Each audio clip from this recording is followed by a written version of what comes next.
On the Mara River, African lion and Nile crocodile share the same killing ground. In Akagera, 200 African buffalo, a battle for survival with no escape. In Selinda, savanna predators are attacking their most dangerous enemy. Today, let us find the true survival of the fittest, the most fit, the most adapted to this battlefield.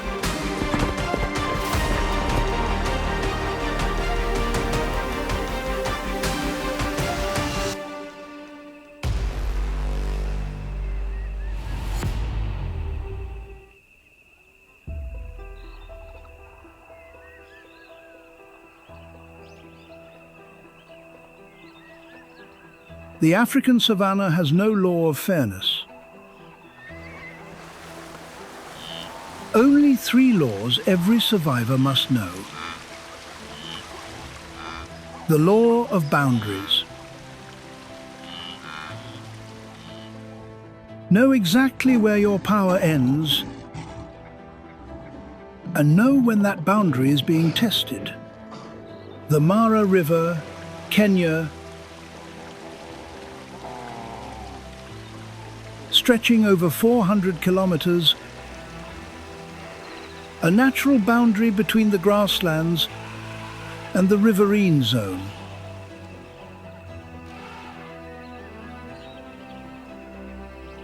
The most dangerous in Africa.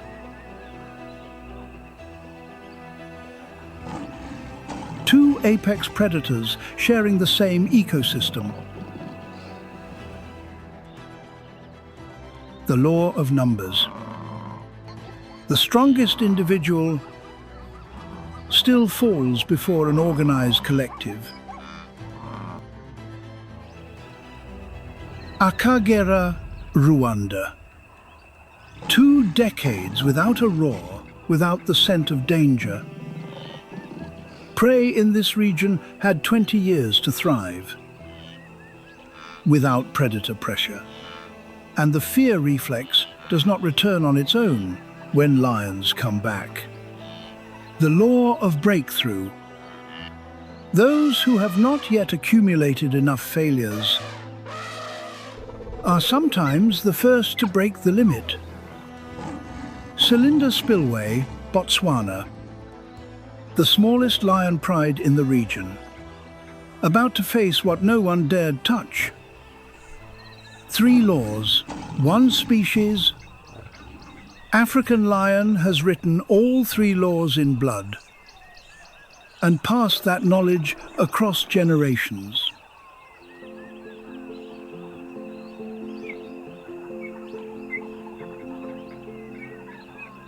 Nile crocodile carries over 70 teeth, regrowing throughout its lifetime and never dulling. A survival weapon in perpetual renewal.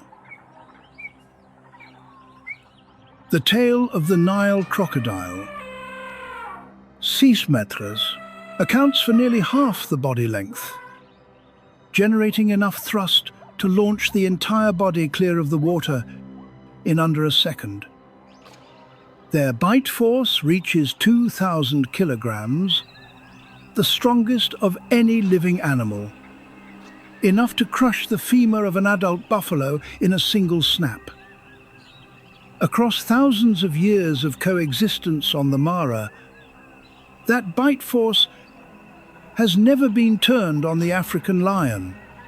Among the big cats, evolution defaults to solitude. Tiger, leopard, cheetah all operate alone.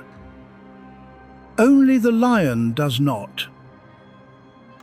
Living in prides is not the African lion's first choice, but the ecosystem demands collective strength. The pride enables taking down prey larger than any single individual could handle and distributes risk against enemies no individual could face alone. These two species have met at the Mara River across thousands of years. The Nile crocodile is fully capable of attacking the African lion. But here, that boundary has never been broken. Both species learn to avoid costly conflict by dividing their operational space.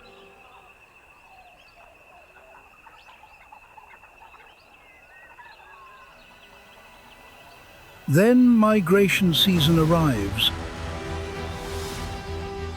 400,000 wildebeest pour into the Mara River at once. The waterway becomes a killing ground.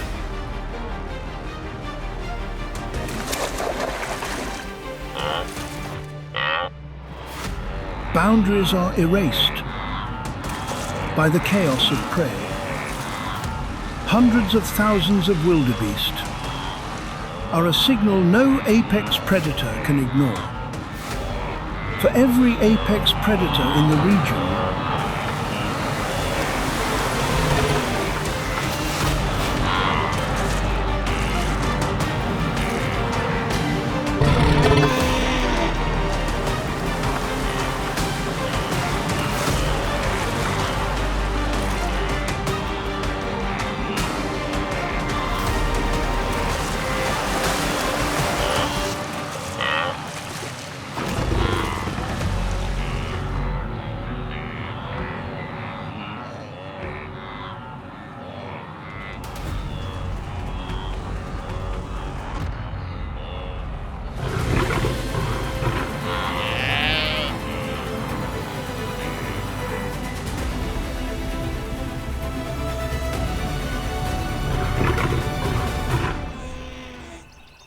Nile crocodile and African lion converge at the same point, at the same moment. Two apex predators, same killing ground, less than 20 meters apart. Nile crocodile handles its prey underwater. African lion handles its prey on land. Neither looks toward the other. Not one conflict. That is the law of boundaries. The truly powerful need not prove themselves stronger than another powerful force. They need only know where the boundary lies and hold it. Cheetah does not live in prides. That is the rule. Cheetah operates alone. Its own territory, its own prey, no cooperation with any other individual. Kasaroo is the exception to that rule. A mother and 5 offspring, 3 adults and 2 younger males. An extraordinary number.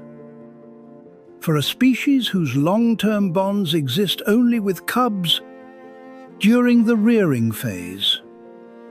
Kasaroo does not operate by the standard rules of cheetah behavior. She operates by the principle of force multiplication. Coordinated strength transforms the speed of 1 into the effectiveness of 5. Cheetah reaches 100 kilometers per hour in seconds, the fastest land mammal on Earth. But that speed is not an absolute weapon. 20 to 30 seconds after reaching maximum speed, cheetah's body temperature rises to a physiologically dangerous threshold. It must stop, whether prey is still running or already exhausted. This is an unbreakable physical limit. The fastest engine always generates the most heat. A solitary cheetah must sprint at full force and bring down prey before body temperature crosses the dangerous physiological threshold.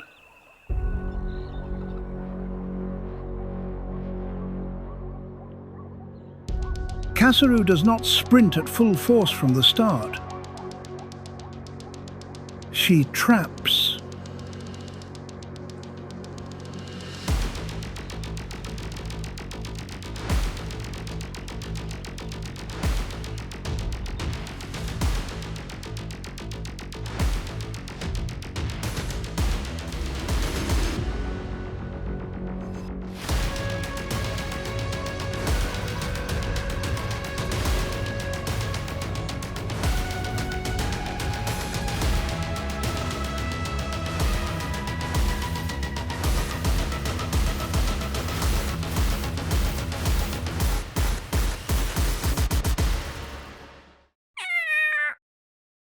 Cassowary deploys in a three-point pattern.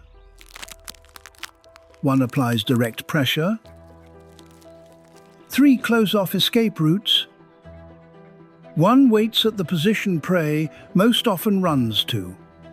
Thompson's gazelle cannot leap like impala, but zigzags at high speed and changes direction at the exact moment cheetah accelerates, the moment when every directional change doubles heat expenditure. The zigzag is not calculated, only reflex, but a reflex precisely countering how cheetah hunts. Cassowary eliminates space and escape directions before the sprint begins. Cassowary and her 5 offspring achieve a success rate approaching 50%, unmatched by any predator on the Mara grasslands. Not because they are the fastest, but because they know the limits of speed and use tactics to compensate for that limit. Every pause is not failure. It is deliberate energy conservation, avoiding sprinting to the dangerous heat threshold when the kill opportunity is not high enough. The Mara ecosystem does not run on one species, controlling everything. It runs on stratification. The Mara ecosystem is stratified by evolutionary pressure. Nile crocodile owns the water. African lion controls open land by day. Cheetah operates in open light. Leopard owns the darkness. Each stratum is held not by treaty, but by the cost of encroaching in the wrong place. This is why the Mara ecosystem is stable, not because the strongest wins, but because each species knows which stratum it belongs. Akagera is savanna mixed with wetland, entirely different from the dry Mara grasslands. Plains, zebra and reedbuck are the common prey here. Nile crocodile is also present in the Akagera lake zone, an additional variable the new pride had never encountered. Leading them was an 1-year-old lioness who had led a pride successfully in South Africa. Her name was Ineza. Akagera did not welcome Ineza. Akagera had its own laws older than any lion in the new pride. In 2015, 17 lions left South Africa on a 2,500-kilometer journey. Their ultimate objective was to restore the predator ecosystem at Akagera, a land where lions had completely disappeared across decades of conflict and poaching. 20 years without an apex predator does not mean 20 years of weakened prey. Sometimes it means 20 years of living free of fear, including death itself. African buffalo, each one weighs 800 kilograms. Horns fused into a shield harder than bone. The boss, structure protecting the neck and head from powerful impacts. This shield is strong enough to protect the buffalo from a direct vehicle impact. That bone shield integrates direct defense. Every bite aimed at the neck and head is neutralized before reaching the skin. At first, Ineza primarily hunted familiar prey, like plains zebra and reedbuck in Akagera.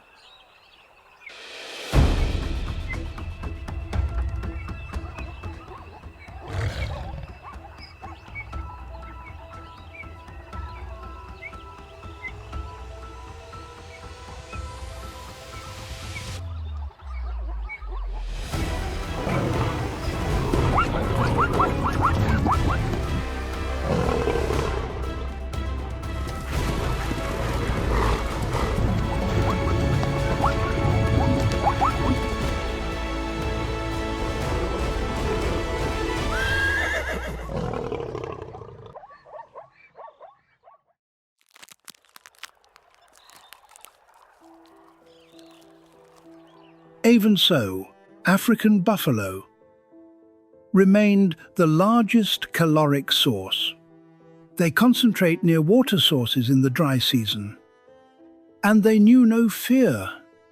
An adult male in the Serengeti would flee at the sight of a lion. That reflex is a survival mechanism, built over many years and many generations.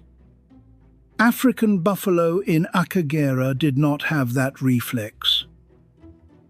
The Akagera buffalo herd had not lost its survival reflex. They had replaced it with something more effective. When they scented lion for the first time in 20 years, their reflex was not run. Their reflex was turn back. Her cubs watched from behind. Every decision Ineza made was written directly into the behavioral memory of her child's. Failure was not just one missed meal, but a wrong lesson stored across generations.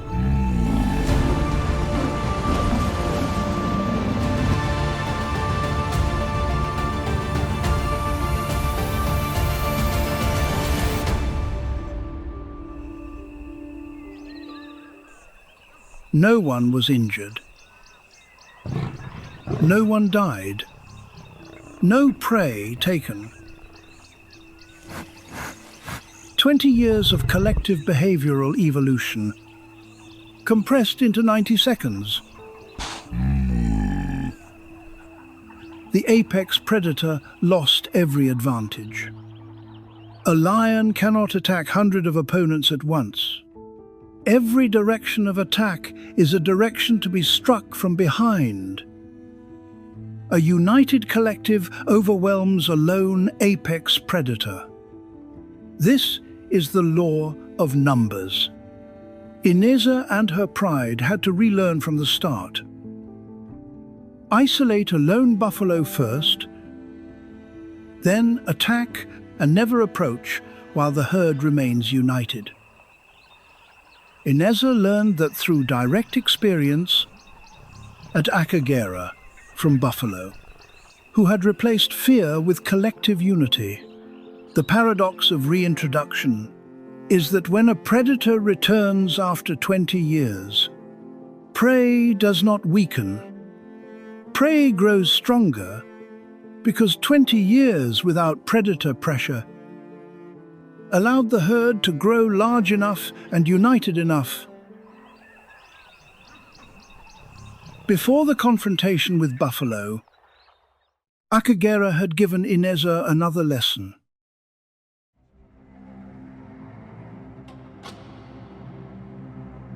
That lesson did not come from large prey, but from the smallest creature on the grassland. Warthog. This prey weighs 80 kilograms, 1/10 of a buffalo, slower than cheetah, without the numbers of a buffalo herd. Yet warthog survives in an ecosystem where every apex predator targets them, and the reason is not strength or speed. Warthog has scent glands on its face and neck, detecting predators by scent.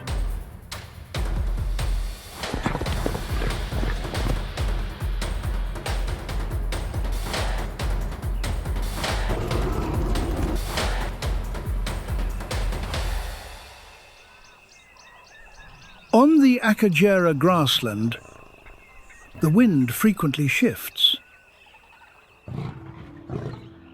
Warthog always receives the danger signal before the lion enters visual range. This is why lion's ambush tactic, which relies on visual surprise, fails completely against warthog in open terrain. Selinda Spillway, Botswana. More than a century of hunting had erased lion from the landscape. No roar, no trace, silence that stretched too long. Then the first 2 lionesses were released. They began to build. Now the Selinda Pride had 5 members. Zero led the sub-adult coalition. None of them had ever killed prey larger than an impala. Dry season. Selinda Spillway shifts with the water season. When water rises, land fractures into isolated islands, and familiar prey retreats in every direction. The dry season withdraws each species by its own biological logic. Wildebeest follow water sources south. Impala and reedbuck retreat into the swamp. Terrain absolutely disadvantageous for lion hunting. Plains zebra fast enough to exhaust the young lion pride, not yet skilled in coordinating with each other.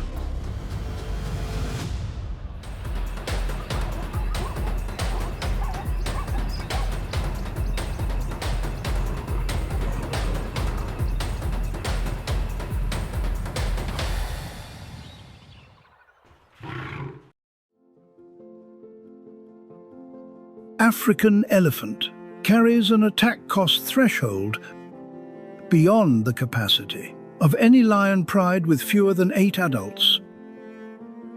Large and accessible prey were gone. What remained on the isolated islands of Selinda? Hippo, 1.5 tons, jaws wider than a meter when fully open, strong enough to kill an adult Nile crocodile in a single snap. Able to stay submerged for 5 minutes without breathing, surfacing each night to graze 40 kilograms of vegetation. Hippo responds with maximum force to anything intruding on their water territory, without warning, without escalation, only immediate full-force response. No adult lion had ever successfully attacked a hippo, alone or in a full pride. But here is the thing about Zero and the coalition. They were sub-adults, had not yet accumulated enough failures, had not yet built the avoidance reflex that adult lions build through repeated direct encounters. Night at Selinda Spillway. One hippo makes a giant mistake.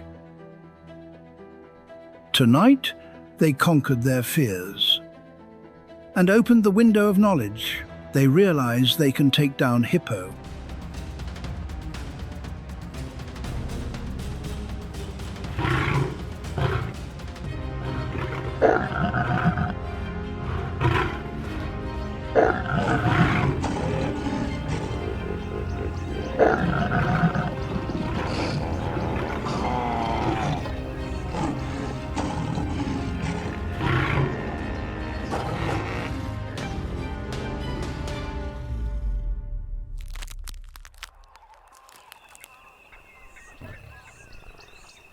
The fall of the first hippopotamus opened a window of knowledge, not just for the 5 lions that night, but for the entire cylinder pride.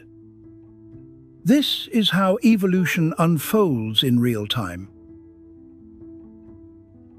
The first 2 lionesses released into cylinder laid the foundation. Sero and the coalition built the next level. From nothing to a pride that knows how to do what no one ever could. That is the law of breakthrough. 3 locations, 3 encounters, 3 sets of laws. The law of boundaries. Jabari and the Mara pride do not clash with the Nile crocodile. Not because they lack the strength, but because they know the exact limits of their power and hold the line. 2 apex predators coexist within an ecosystem stable for thousands of years. The boundary between Jabari and the crocodile remains firm, because both have learned enough to no longer need to push that boundary. The law of the majority. Ineza and her cub made it through the buffalo encirclement without coming out on top in that confrontation. But escaping brought home the most vital lesson she ever learned at Akagera, which is that a united herd is off limits. The Akagera pride's behavior shifted, meaning they would never confront a united buffalo herd and always look to isolate a single individual before making a move. Setbacks were systematized into knowledge, and that knowledge was passed down through observation, from mothers to the new generation.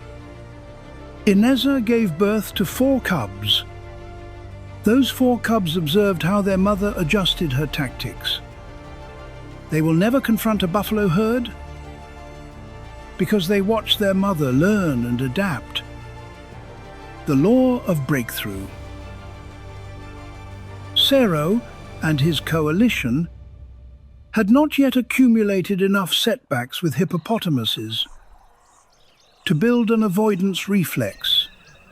That is why they succeeded in taking them down. From the first 2 lionesses released into cylinder, the pride now stands at over 60 individuals. Through the first 14 months, the pride has kept every single cub safe. This is the very proof. The law of breakthrough is no flash in the pan, but a foundation built on skills accumulated through generations.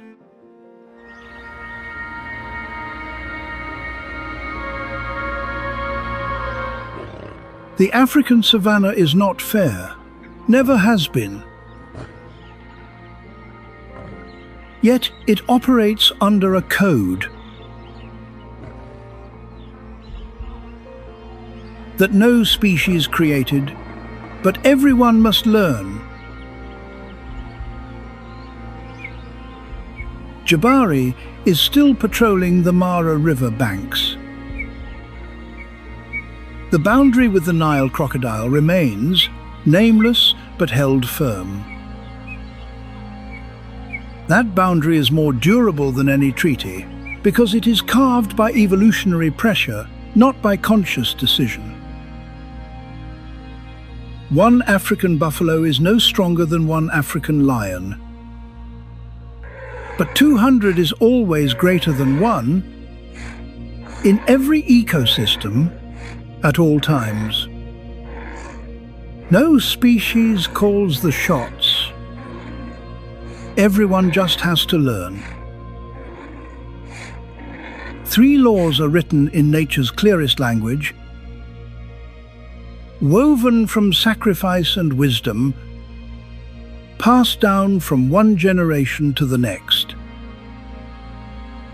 sheer strength alone does not cut it on the savannah. The savannah rewards those who learn and know how to pass on what they have mastered. You have just witnessed the three laws of the African savannah. The law of boundaries. Kenya's Mara River, where the African lion and the Nile crocodile share hunting grounds without moving against each other, because both know exactly where the line is drawn. The law of the majority. Akagera, Rwanda, where 200 African buffaloes, surrounded and penned in a lioness and her cub, because an organized collective outmatches any single apex predator. The law of breakthrough. Selinda, Botswana, where 5 young lions did what no one thought possible, because they lacked the setbacks to make them hesitate. 3 lands, 3 laws, 1 species records it all, through sacrifice and wisdom across generations.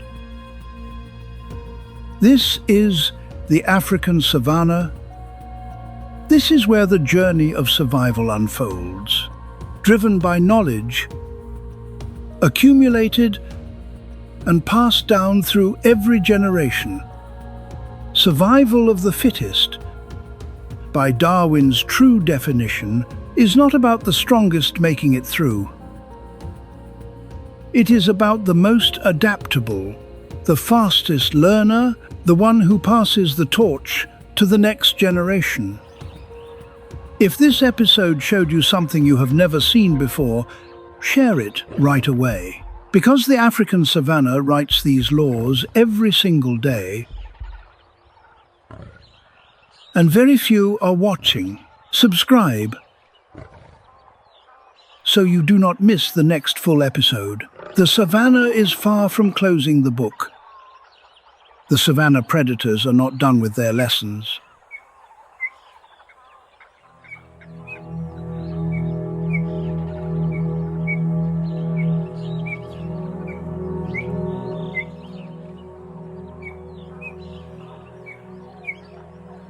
Dawn had just touched the tips of the acacia trees across the savannah. But beneath the amber sky, as it darkened, the hunt had already begun. In the tall grass to the west, golden shadows moved, pressing forward without making a single sound. The lionesses were not as powerful as the males, but they were more patient, more rhythmically coordinated, and they understood a truth governing all life on the savannah. Patience is the very line that determines whether the outcome is a full feast or a prolonged hunger. Their pride coordination was so perfect there was not a single crack.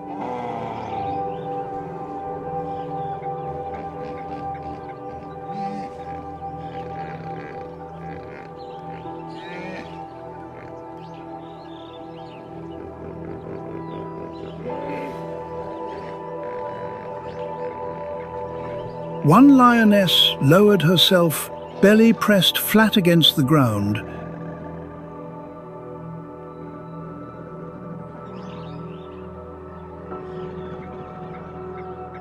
Watching and waiting, another moved as a decoy, spreading wide on both flanks, just enough to draw a young animal.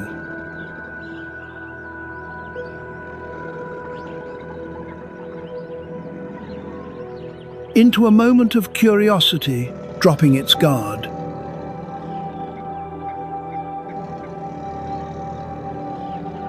Watch this. The lead lioness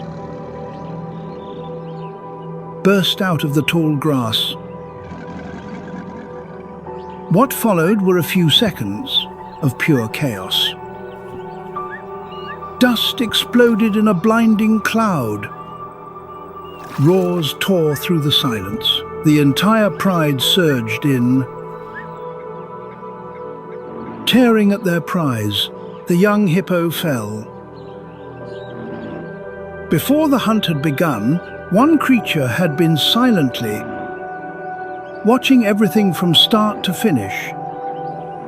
On the branches of the trees, a fortress, darkness beyond the reach of any lion, a troop of baboons had long been awake. Their eyes swept across the savannah from above. The alpha male, at over 80 pounds, around 36 kilograms,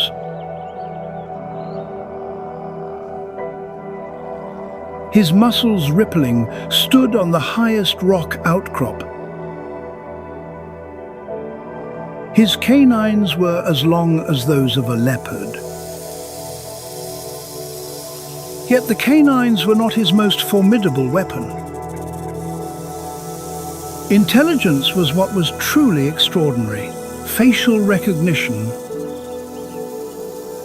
establishing political alliances, social strategies so sophisticated that scientists have called baboons creatures of Machiavellian intelligence, a Machiavellian mind. They possess intelligence equivalent to that of a human 3-year-old. A sharp bark split the dawn. It was the alarm call reserved exclusively for lions. Baboons have distinct alarm calls, one for leopard, another for eagle, and yet another for snake. Each predator is a unique acoustic frequency. The entire savannah instantly listens. Antelope stop grazing. Ostriches raise their heads. Zebras rotate their ears. A cascade effect spreads. A single call activates. Thousands of survival reflexes rippling across the grasslands. When baboons issue an alarm call, no creature on the ground dares ignore it. But today, the warning arrived too late for the oryx herd to the west. They had fallen beneath the claws of lions. A few hundred meters away, a herd of African ostriches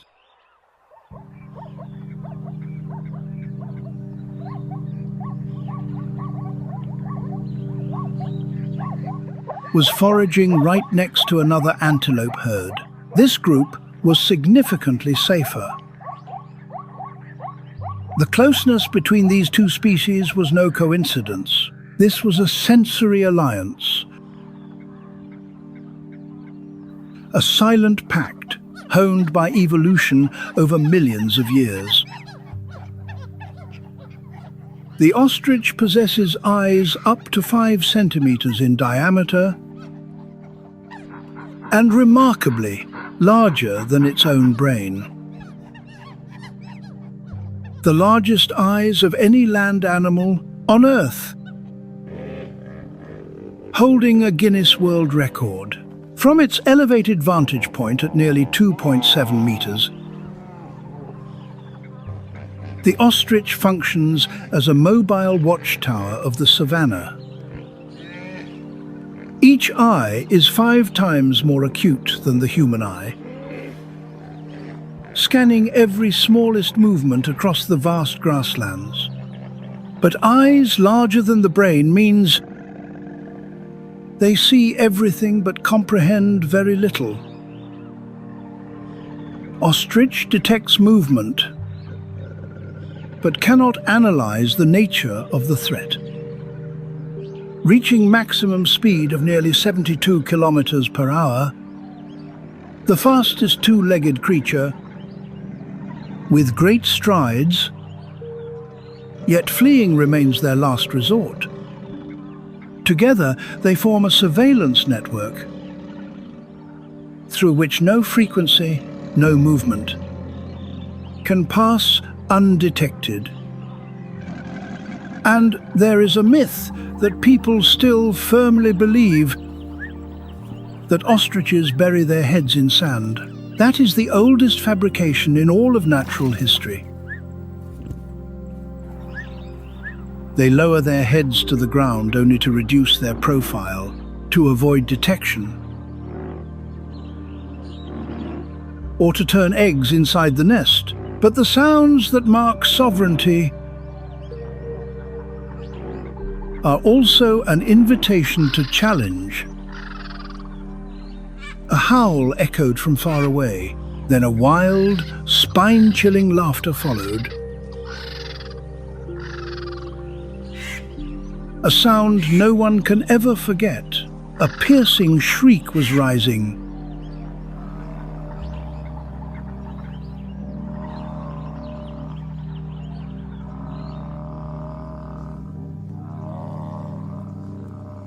A clan of spotted hyenas was converging from every direction.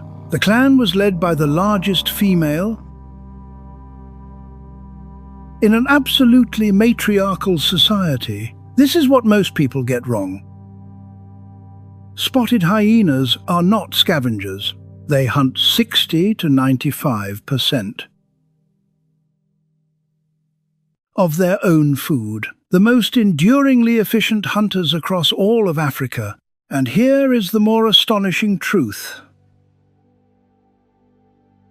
It is lions that regularly steal food from hyenas, not the other way around.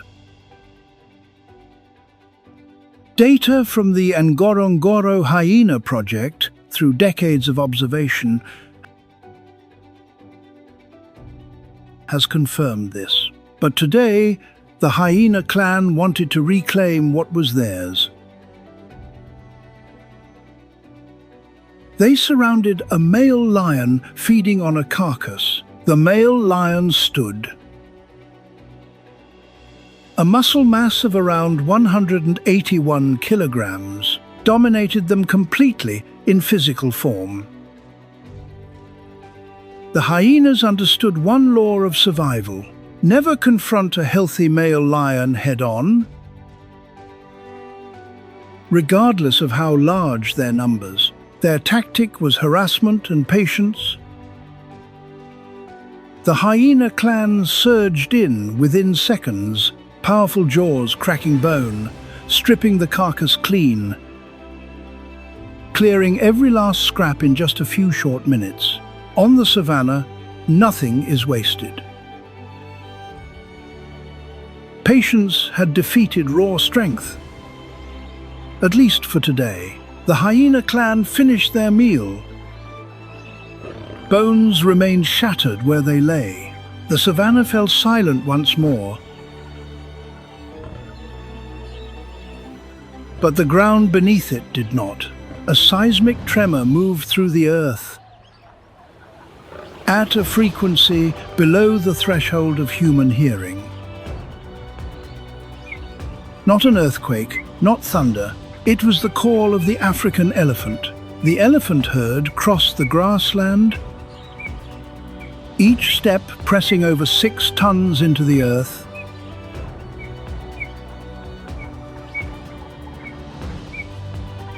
Generating seismic waves that travel over 16 kilometers through rock and soil. The elephant's feet receive these vibrations.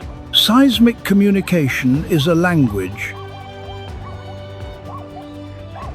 that took humans decades to discover. Leading the elephant herd was the oldest female, the matriarch, the living memory of an entire family. Like the hyenas, elephant society follows strict matriarchal order. But unlike the hyenas, power here does not originate from canines or claws, but from memory. The matriarch remembers every water source,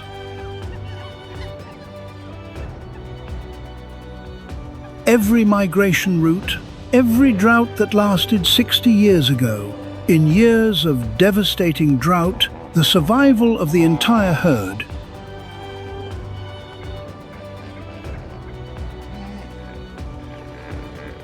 depends entirely on the memory of this single individual. And the trunk is perhaps the most extraordinary organ that evolution has ever created, containing over 40,000 muscle bundles within a single structure.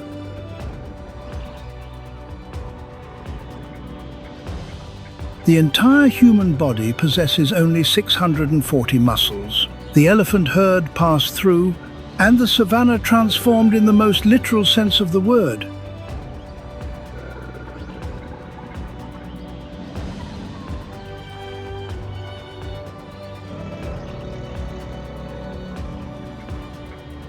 They knocked down trees, clearing pathways, digging waterholes that dozens of other species depend on.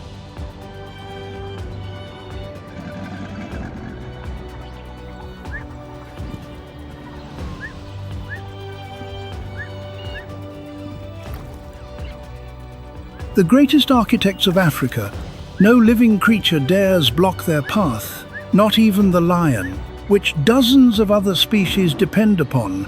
The greatest architects of Africa.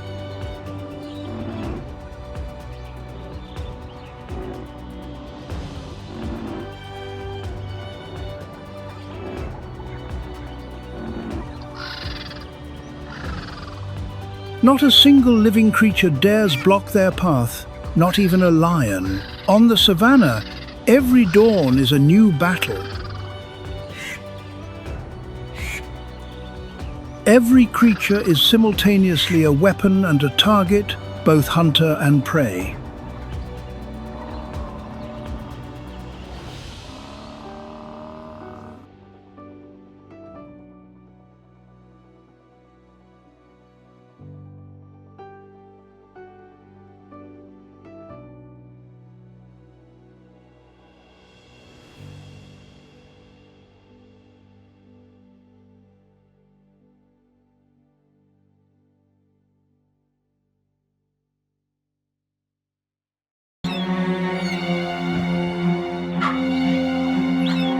In the savannah, when canines are revealed, it serves as an official declaration of conflict.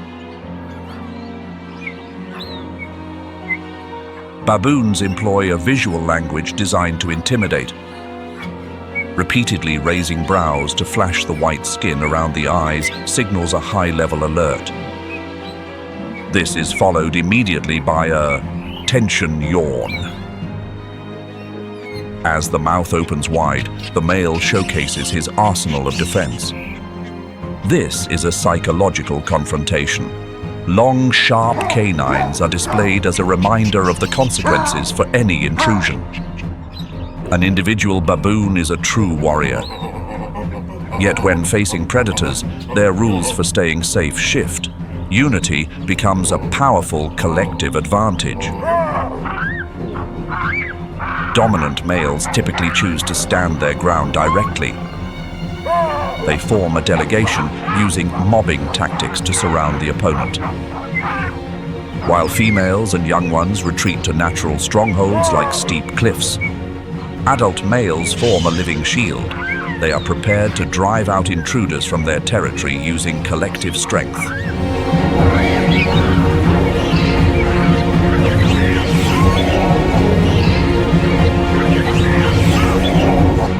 In the world of the baboon, solidarity is the essential catalyst.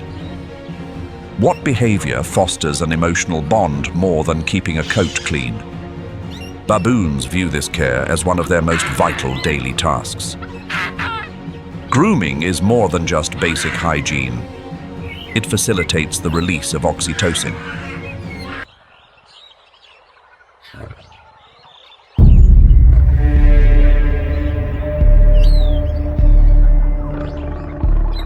In the realm of elite predators, the leopard is a gifted spectre, yet it remains in the shadow of a tyrant. The lion harbors an instinctive disdain for this spotted feline, beyond simply claiming a catch. The lion seeks to completely displace its competitor, a stern necessity to uphold the royal order. To manage this, the leopard takes full advantage of its climbing prowess. Hauling a catch twice its own weight into the high canopy is the only way to safeguard its hard work. However, this boundary of safety is slowly disappearing. Persistent lionesses are willing to challenge gravity, scaling heights not meant for them to secure a meal. These encounters over resources occur right within the foliage, where there is no room for error. These two rivals are forced to share the same ground as they pursue identical resources. The leopard does not vacate the lion's territory. To do so would mean walking away from the most abundant grounds. Instead, they remain and continue their work, but always keep a safe distance. Once this distance closes, the leopard's survival drive triggers an immediate retreat. Thick vegetation and climbing skills are its final lifelines. It must live like a fugitive in its own homeland. While its cleverness helps it endure, it can never truly hold all the cards when the lion is involved. To understand why a crafty spectre like the leopard must step aside, we must look deeper at the greatest creature forged by the savannah's sun and wind. One that rules not only through power, but through a landscape of fear covering every creature. It is time to meet the king. The sophisticated information processor hidden beneath their coarse fur. Cognitive abilities are on par with those of the great apes. Abstract thinking helps them break reality into logical pieces. Acoustic evidence confirms they can produce 5 basic vowels similar to humans. This is the biological foundation for a rudimentary language. They possess over 30 distinct vocalizations, combined with gestures and facial expressions to create a multi-layered communication system.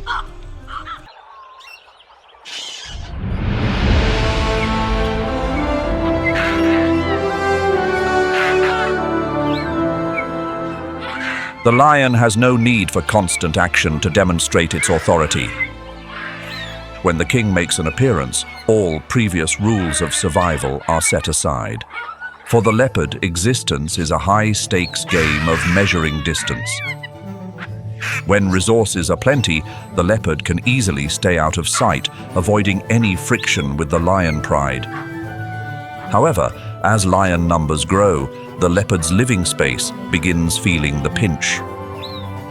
Competitive pressure turns every watering hole and canopy into a point of unavoidable tension. The connection with the baboon reveals another level of biological influence. The lion rules this primate legion through a constant landscape of fear. The king rarely spends energy pursuing these clever creatures for hours on end. Merely its scent and deep roar are enough to limit population growth and reshape the entire foraging routine of the baboon troop.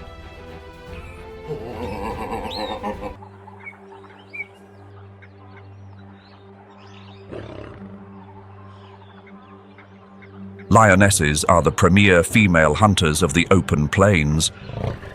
Alongside their pride, they have achieved remarkable milestones. Today, this young lady will demonstrate her personal skill.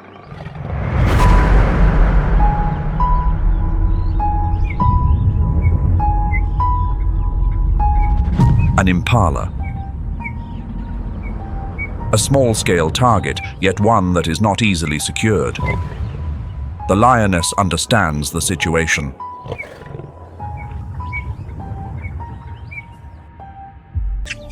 In the natural world, this is usually the end of the road, yet here, a strange instinctive shift occurs. Rather than a small snack, the frail infant becomes the focus of a misplaced maternal drive. 2 other male lions have arrived. Curious young males. But the lioness suddenly turns assertive. She refuses to let the 2 males take the small baboon. What does this mean? Does she want to protect the child, or does she simply wish to keep it as a possession? At this moment, on a nearby tree, a savior has arrived. In Botswana, the Veil of Night is the most faithful ally of this elite seeker. While primates are hindered by poor low-light vision, the leopard sees a world that is vivid and clear. The leopard never chooses to engage aggressive alpha males directly. Its cleverness lies in the careful selection of a target. Those who are most exposed are always within its focus. The little ones, the adolescents, and particularly the adult females. Its ability to utilize superior sight transforms an opponent's stronghold into a confined space with no escape. The encounter usually happens in the blink of an eye, yet this is merely the tip of the iceberg in a complex history of rivalry between these 2 savanna opposites. A quiet dominance that carries immense weight. Even the craftiest baboons must fall in line with the order the lion establishes. Those in a lesser position will always have to navigate life according to the rules of those in charge. Under the sweltering sun of the African plains, another drama of survival unfolds. Unlike stealthy nighttime pursuits, lions have developed a bold strategy to deal with their most vigilant rivals, the Chakma baboon troop. Lions know that making a move during the day is a gamble. The troop has hundreds of watchful eyes, and lead males possess canines even longer than a lion's, ready to fight to the end to protect the group. But lions possess a weapon more potent than sheer strength, the manipulation of fear. The encounter begins not with a roar, but with a sudden, decisive strike.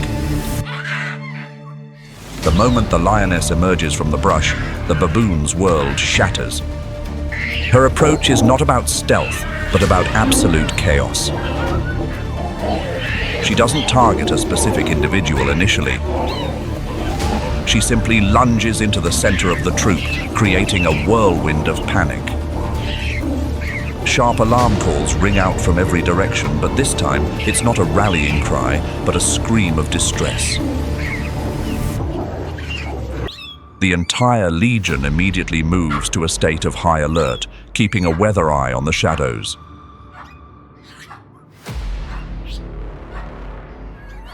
The largest males take up key positions, ready for an uncompromising standoff. A potential target is quite different from a helpless one. There is strength in numbers, turning these primates into a formidable collective. Mobbing tactics create a screaming circle that can break the will of even the most solitary seeker. The leopard understands the cost of being reckless. An adult male baboon possesses canines as long as those of a lion. In direct confrontations, their ferocity can result in critical outcomes. Field records of baboons neutralizing leopards to protect the troop testify to their formidable counter-ability. It shields both mother and infant from unwanted attention and allows the mother a few precious hours of rest before the troop moves on at daybreak. The mother skillfully climbs to the most secluded branches, taking no chances with her privacy. A young female watches this birth with anticipation, but she must give them space. Bringing life into the world is a private affair. Since she is perched in the trees, soft grass cannot cradle the infant like it does for a gazelle. The mother's hands serve as the only safety net allowed. Throughout the delivery, the mother uses her large hands with incredible care. Her little one has arrived. However, the infant is soaking wet, and the night sky, along with the wind, might cause it to succumb to the chill. The mother cradles her precious child close to her chest. The infant will feel the warmth of its mother throughout the night, until the sun rises to dry the thin fur and tiny flushed face.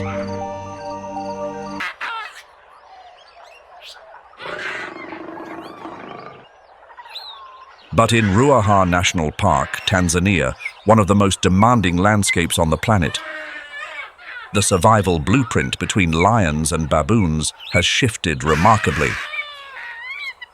When the dry season descends, the Ruaha River is reduced to mere muddy pools, resources grow scarce, and survival pressure pushes creatures into situations unheard of in textbooks. Here, nature filmmakers have observed a phenomenon that completely reshapes our understanding of the link between seeker and target: a mutual ceasefire between lions and baboons. Under normal circumstances, baboons serve as the savanna's sirens. Yet at Ruaha, a temporary symbiotic strategy has taken root. As a lion pride begins to close in on large targets like buffalo or kudu, the baboons watching from above choose not to release their usual sharp warning barks, opting instead for complete silence. This is a sophisticated cost-benefit calculation of primate intellect. Compared to their vocal primate rivals, this feline stands at a completely different end of the spectrum. Solitude is not a limitation, but rather its ultimate advantage. An adult leopard weighs only about 60 to 70 kilograms, but every gram of its frame is fine-tuned for explosive power. This cat possesses a natural climbing prowess and a pulling force that far outweighs its own physical mass. The leopard is a specialist in making the most of even the slightest oversight by others. It maintains the upper hand through sheer physical capability and strategic maneuvers.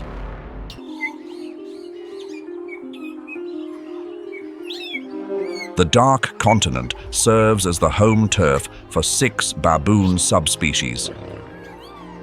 Each species acts as a strategic player in a demanding ecosystem. Olive baboons call the shots across the equator with overwhelming numbers.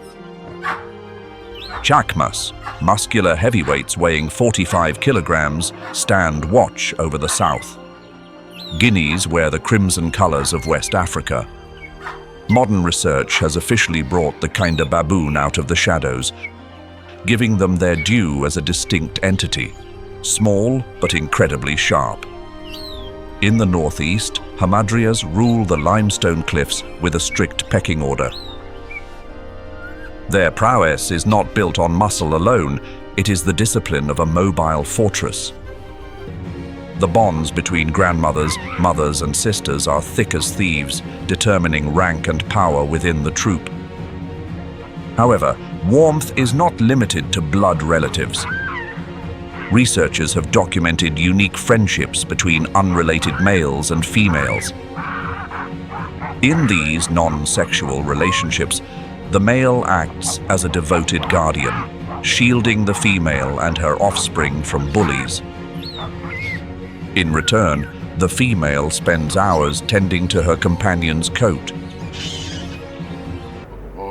Before any engagement, they deploy a haunting display of psychological maneuvers, repeatedly raising brows to reveal pale eyelids. Rapid blinking creates a visual signal designed to disorient. This is a warning of a war of attrition where the lone party often stands to lose much more.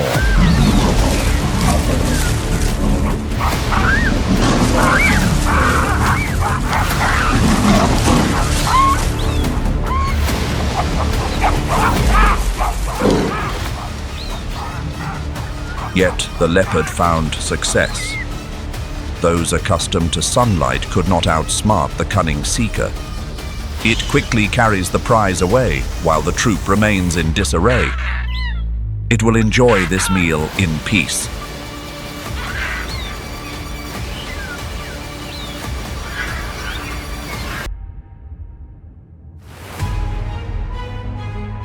As a promising seeker, she is exceptionally careful when moving closer.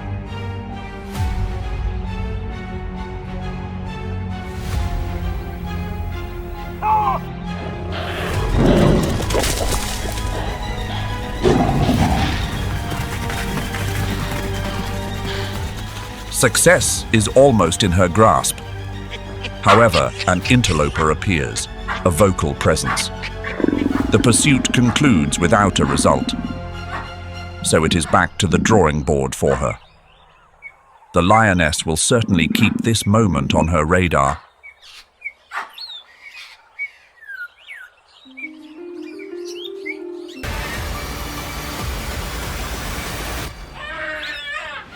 This relationship defines the identity of both species. Data from Botswana reveals that the coordination between leopards and lions accounts for roughly 9% of the annual loss in the Chakma baboon population. Of those, 50% of the targets are adult females, the most vital link for continuity. The male paired with the mother baboon takes this chance to rescue the little one. The young baboon needs the troop to thrive in the best environment. But being in the arms of a lioness will be an experience that is one for the books. Biologists call this a conflict of instincts. In a rare instance, maternal hormones overshadow hunger, creating a fragile coexistence that is truly breathtaking. Yet, that small moment cannot override ingrained nature. The relationship between these two species is destined to remain tense until one side gives in. In the wild, this translates to the final silence. Baboon empathy even reaches the edge of sorrow. When a close member passes away, the loss hits home for the entire troop. Mothers who lose their young often carry them for days or even weeks in a desperate attempt to hold on to life. During this time, their stress hormone levels are remarkably similar to the state of depression in humans. A troop is a multi-layered social structure where unity is the name of the game. Their menu is a list without limits. They are extreme survivalists when it comes to food. Succulent roots, protein-rich insects, even young antelopes secured from within the brush. They thrive through careful calculation. Their bold presence in the heart of the savannah proves one truth. Intellect is the ultimate asset. Every survival privilege is earned by sharp, calculating minds. Baboon intellect resides in a scream of distress. Hundreds of baboons scatter, scrambling up the tallest acacia branches or sprinting frantically across the ground. In the heat of the moment, the troop's tight-knit organization is neutralized. Panic causes them to lose their ability to coordinate. That is precisely when the lioness chooses her mark. She simply waits for a misstep. The chaos recedes, giving way to a profound silence. On this savannah, only instinct and decisiveness determine who makes it through. After the lioness's lightning strike, a mother baboon has fallen as the seeker prepares to enjoy its meal. A tiny life, only a few weeks old, trembles as it emerges from the late mother's fur.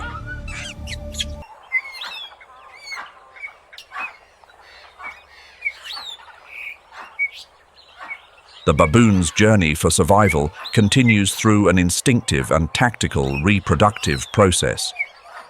When a female enters her fertile window, the skin around her rump swells and turns a bright crimson, a visual signal that is plain as day to the males in the troop. Following a successful pairing, the mother embarks on a pregnancy journey lasting 6 months. They can acquire orthographic processing skills. These individuals distinguish between real words and meaningless characters, a fundamental ability once considered a human privilege. Within baboon society, truth is a flexible concept. They are masters of Machiavellian tactics, a game of calculated maneuvers and deception. Offspring of higher-ranking females may exert dominance over those from lower status lineages. The underdog also knows how to pull the wool over their eyes with false alarms. A warning bark for a non-existent threat sends the entire troop into a state of high alert. During that brief chaos, the trickster calmly claims the precious resources. To thrive, each individual must know the ropes of a complex relationship network. Who stands as an ally? Who remains a rival? Who belongs to whom? Why would baboons lend a hand to their long-standing rivals? The answer lies in a strategic give and take. If the baboons raise the alarm, the lion's effort will be spoiled. A hungry lion pride represents a direct and constant presence. They will not move on but will pivot to a more accessible though demanding target, the baboon troop itself. Conversely, if the baboons stay quiet and allow the lion to secure a large prize, a vast energy source is provided to the seeker. To counter this sudden seeker, baboons must transform treetops or steep granite cliffs into strongholds. But this does not deter the leopard. The superior night vision of this large cat faces few obstacles. Therefore, as darkness falls, their early warning system switches to a specific frequency reserved for the leopard. This is a public announcement. They utilize tools with practical ease. Stones become hammers to open hard shells or neutralize a scorpion's sting. This behavioral flexibility makes them one of the most evolutionarily successful primates. A perfect blend of problem-solving skills and biological resilience. Yet, a genius brain is only half the story.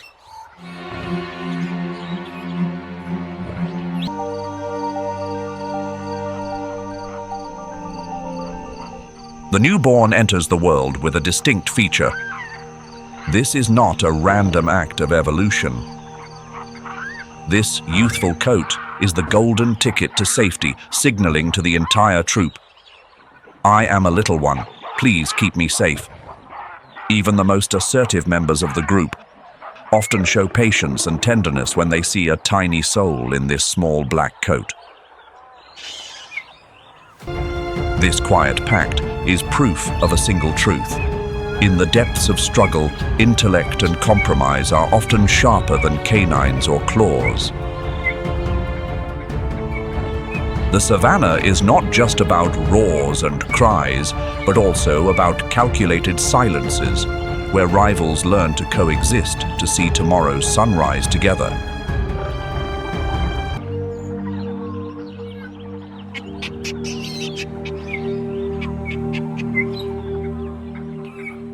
Unlike many other creatures, the moment of birth for a baboon typically unfolds in the quiet of the night. While the troop settles onto high cliffs or baobab branches to stay clear of leopards, the mother distances herself to begin her labor. Giving birth under the cover of darkness is a clever strategy. They are essentially seekers built like a tank, carrying 250 kilograms of muscle and bone. With a musculoskeletal structure making up 58.8% of their body weight. The lion's muscle ratio is unmatched among mammals. Within those rippling forms lies a high density of fast-twitch fibers, powering incredibly explosive bursts of speed. 80 kilometers per hour during short sprints, an 11 meters leap achieved in a single bound. the hormone that builds trust and bonds while easing the tension caused by cortisol after a day of facing risks. The backbone of this society is the matrilineal lineage. Unlike males who typically move on upon reaching maturity, females stay with their natal group for life. One that frequently claims the leopard's hard-earned prize and turns baboons into players in a game of survival on a completely different level.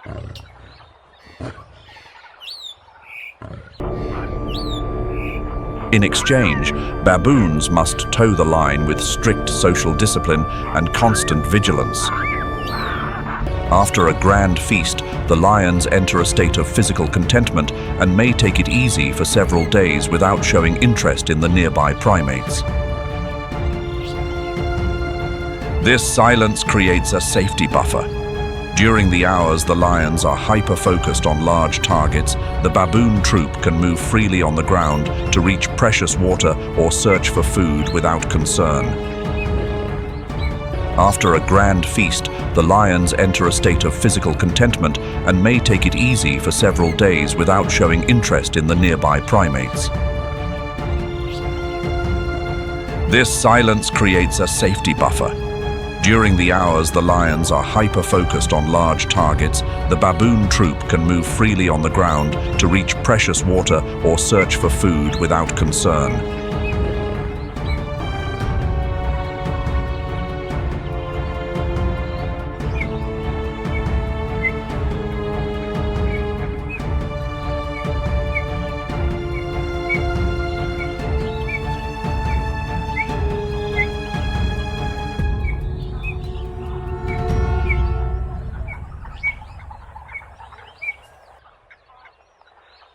An adult male lion weighs 5.5 times more than a male chacma baboon.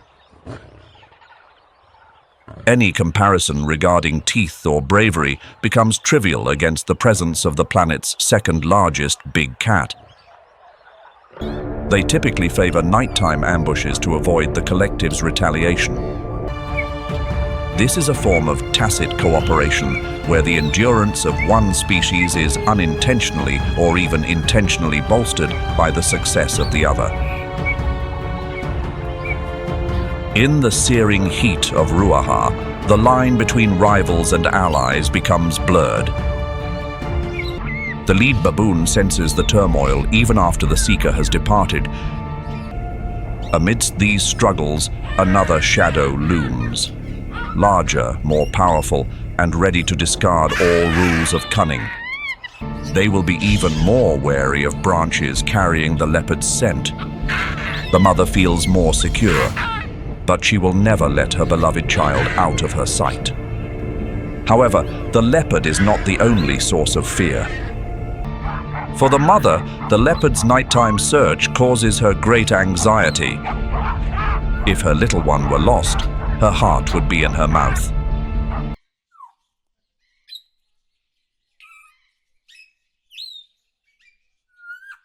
For baboon troops, the stretch between the safety of the kopjes is a precarious zone. A lion can reach speeds of 80 kilometers per hour in a heartbeat.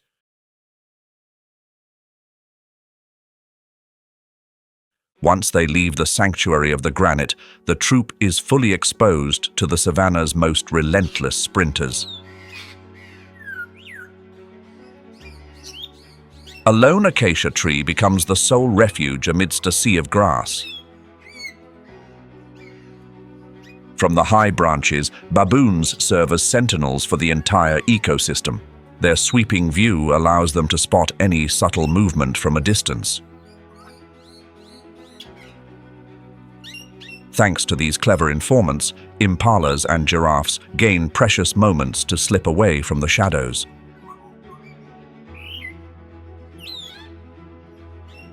Such constant interference forces the king to rethink his approach. Occasionally, lions remove baboons to silence these informants.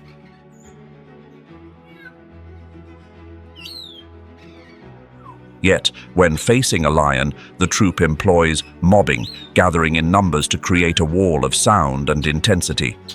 Mature males with sharp fangs stand ready to engage in a precarious head-on confrontation.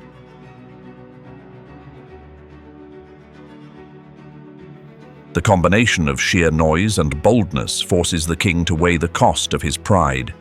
At times, females may choose to keep their distance when raising young or traveling alone.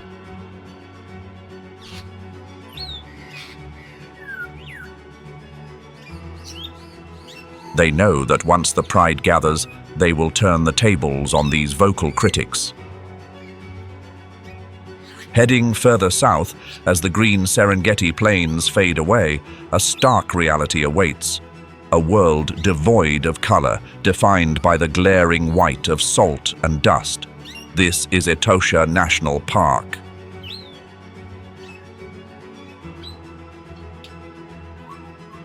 At its heart lies the Etosha Pan, covering nearly 5,000 square kilometers, the remains of an ancient lake that vanished millions of years ago. From space, it resembles a pale mark on the Earth's surface.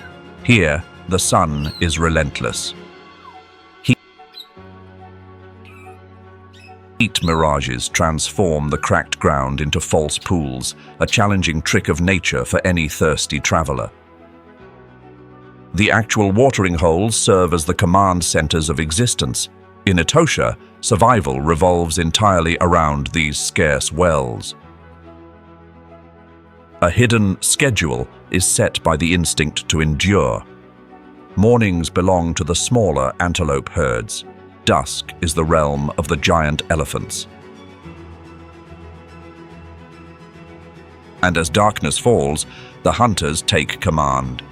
Anyone who breaks this order or lingers even a few minutes past their curfew faces their final moments. Flora here faces two challenges: a lack of moisture and salty soil. Low thorn bushes hold minimal but steady minerals, enough to sustain the most drought-tolerant herbivores. Etosha lions also wear a distinct look to adapt. They are often called white phantoms because of the thick salt dust on their coats.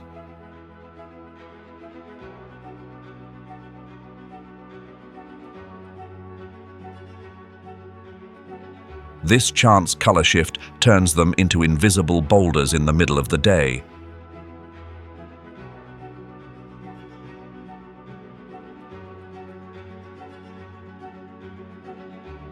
An apex seeker dons the camouflage of the parched land itself to become a formidable presence at the water's edge.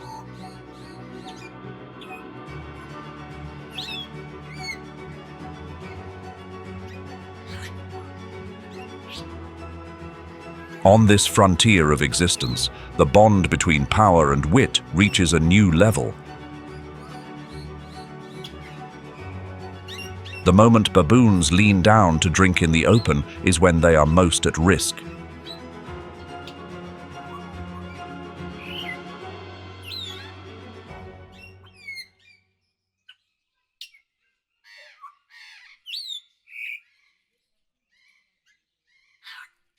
When the heat surpassing 40 degrees Celsius turns Etosha into a massive oven, all standard rules of the hunt are scorched away. In this land, lions do not waste their breath on long pursuits. They simply bide their time. The white ghosts of Namibia have raised the bar for the art of camouflage.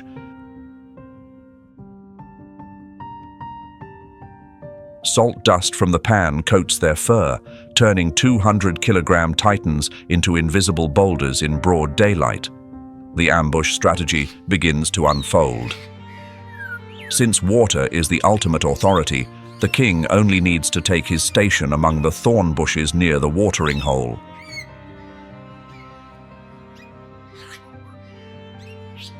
With heat tolerance far beyond their relatives in cooler forests, Etosha's lions can go without a meal for days, patiently waiting for fate to lead prey right to them. For baboons, thirst is a relentless enforcer. Without Chobe's leafy fortresses or Serengeti's rocky kopjes, the Etosha watering hole is a high-risk zone.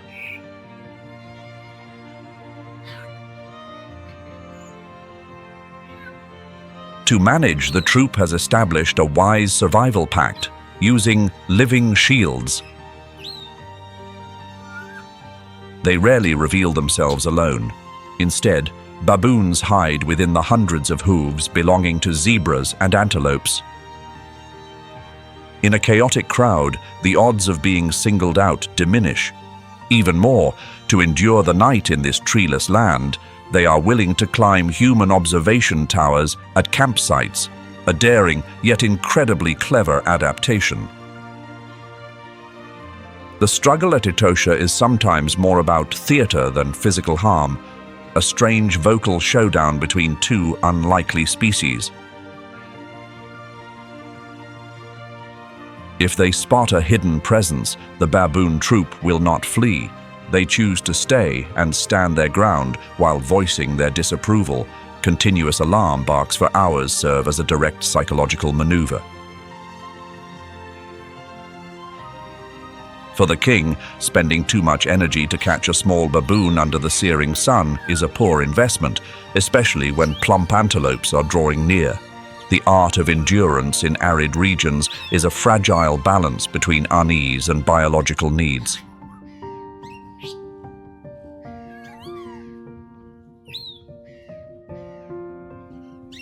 But the rules of this stillness and patience are about to change.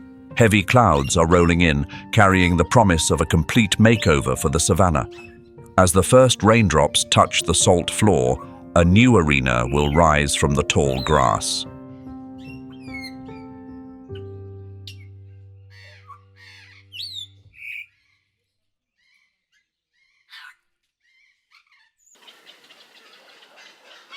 If you were a creature and had to survive alongside baboons, would you choose the strategy of the bushbuck, the vervet monkey, or the impala? Feel free to share your thoughts in the comments.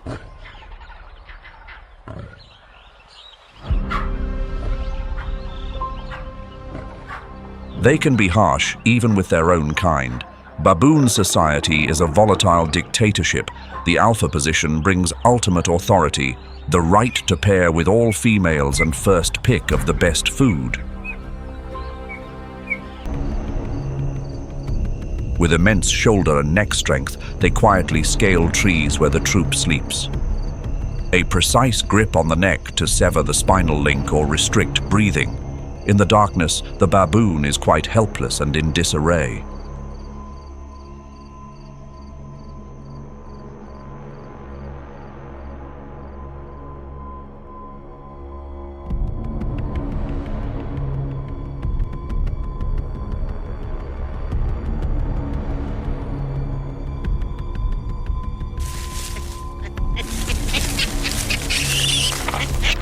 But when the sun rises, the balance of power shifts.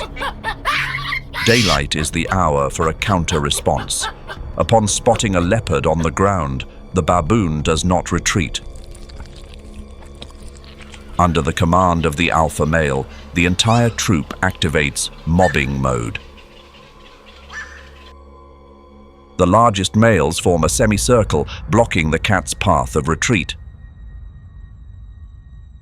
They let out piercing cries, flash their teeth, and repeatedly pressure the leopard from multiple sides.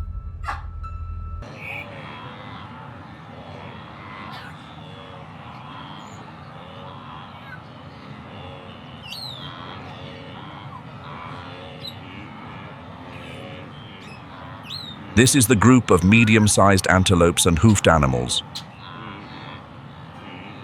the most frequent business partners of the apex seekers, a game of stamina, speed, and kicks that can conclude a dynasty. First is the wildebeest. Nature seems to have assembled them from spare parts: an ox's head, a horse's mane, and an antelope's legs. A seemingly vintage design, yet one of the planet's greatest marathon runners. Their strength lies in stubbornness and vast numbers. With over 1.5 million individuals in the Great Migrations, they turn the plains into a massive river of sustenance. The wildebeest's weapon is not in its teeth, but in its endurance. They can run for hours on end to exhaust any pursuer.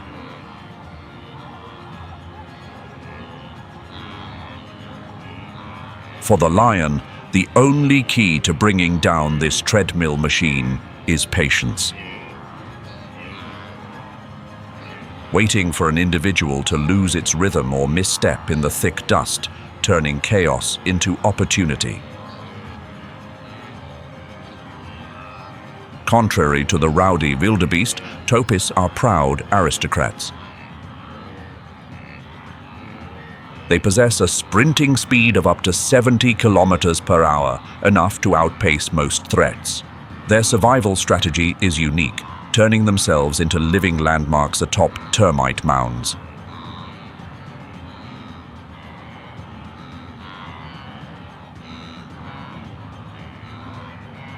This is not about showing off, but a strict security protocol. The view from above allows them to spot the golden silhouettes of lions from hundreds of meters away.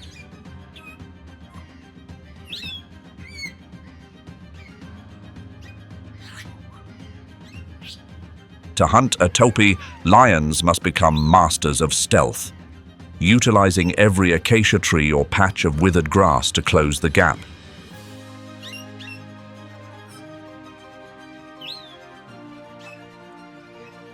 A single moment of distraction from the sentry on the mound is all the king needs to seal the deal. Finally, the zebra. These zebras wear more than just a fashionable outfit.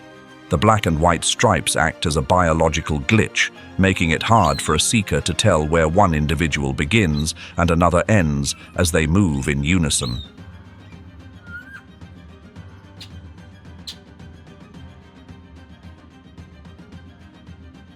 But the real weapon lies at the back. A zebra's kick carries enough force to shatter the jaw of a mature male lion.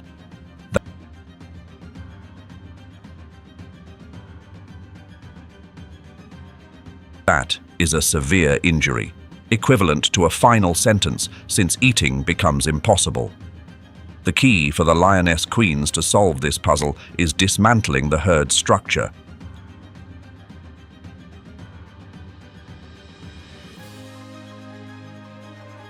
Isolating a target, forcing it into rough terrain, and approaching from the flank to stay clear of those powerful rear legs. This is the specialized work of the pride. An organized hunt usually involves 3 to 8 members. They execute a pincer maneuver with the precision of a special forces unit. Young lionesses, full of energy but short on experience, act as the drivers. They reveal themselves on one side, creating psychological pressure to push the prey toward the target.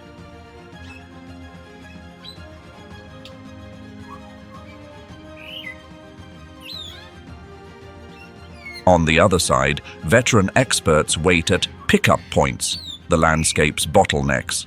As the antelopes rush into the trap in a panic, the ambushes spring up like steel coils, sealing the exit. The success rate of this coordinated strike reaches 40%, bringing home the bacon for the entire pride for several days. However, this prosperity is seasonal. These hoofed machines are tireless migrants. When water sources dry up, they depart at the call of rains in other lands, leaving the lion prides to face the eerie silence of the dry season. The protein bank has closed its doors. Now, the king must pivot his tactics. As the medium-sized prey retreats, the focus shifts to smaller, swifter, and more cunning antelope species. A new chapter begins, where group strength gives way to elite individual hunting skills and the absolute daring of those who remain.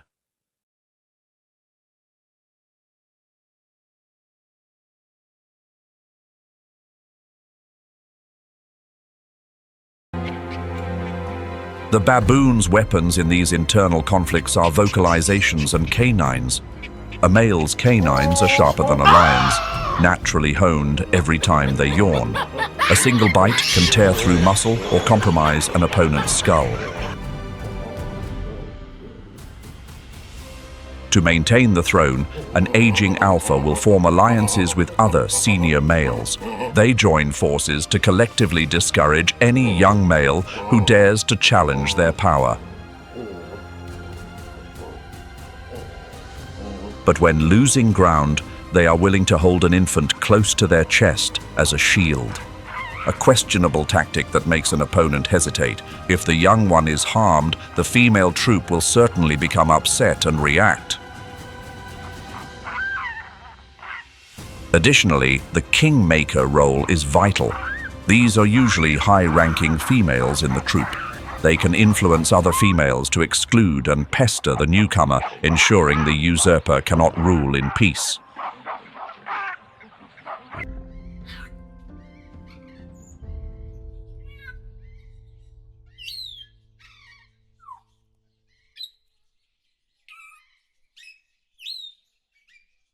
Gone is the freedom of endless horizons.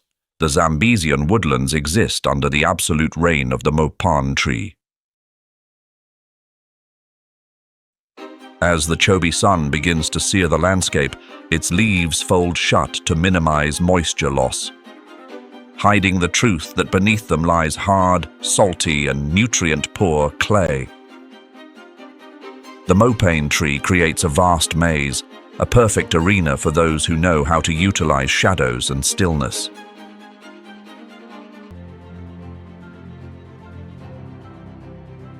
Yet there is another deeply social reason. Securing an antelope is how a male shows he is calling the shots within the troop's Machiavellian hierarchy. It's a display of influence to attract mates.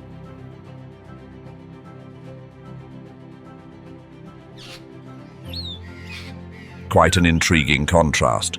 Before King Lion, they are lowly figures, silently choosing to stay on the sidelines to preserve their well-being. But faced with fragile impalas, they suddenly transform into the harshest bullies.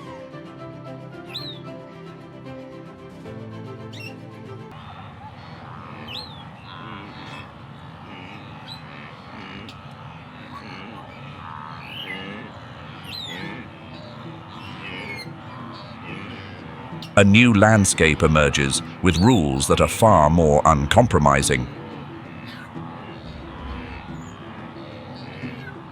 In the mind of the Maasai, the Serengeti is a land that stretches forever.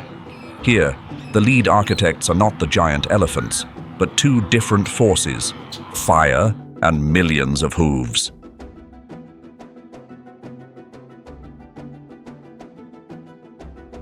The Great Migration is the pulse, the massive biological engine powering the whole ecosystem.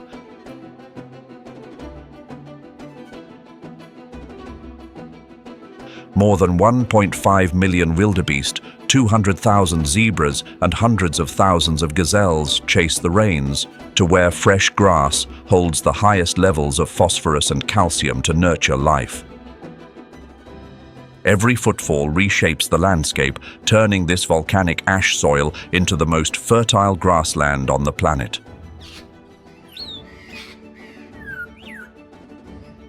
Shade in the Serengeti is a true treasure. The fragile soil, born from volcanic ash millions of years ago, resists the deep roots of large ancient trees.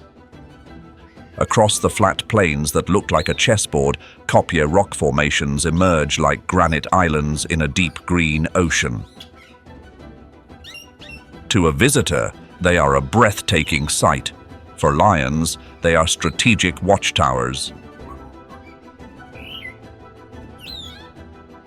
Kopjes also offer rare privacy for raising the next generation, while serving as the only refuge from the searing equatorial heat. The bounty of the migration has built the strongest dynasties. Prides can reach 20 or 30 members, a scale unheard of in sparser woodlands. Here, The solitary ambush of a stealthy seeker becomes more challenging. Instead, lions coordinate with the precision of a machine. One group acts as drivers, forcing the quarry toward ambushers waiting in the short grass. This is a game of patience. But every feast eventually sees the writing on the wall. As the reins shift direction, millions of hooves follow the call of instinct. Most seekers will follow that flowing tide, but the resident prides do not. They choose to stay and defend territories soaked in the trials and legacy of many generations. Once the massive protein source vanishes, the menu must change. Hunger sharpens the instinct. The king's gaze begins to fall upon the permanent residents.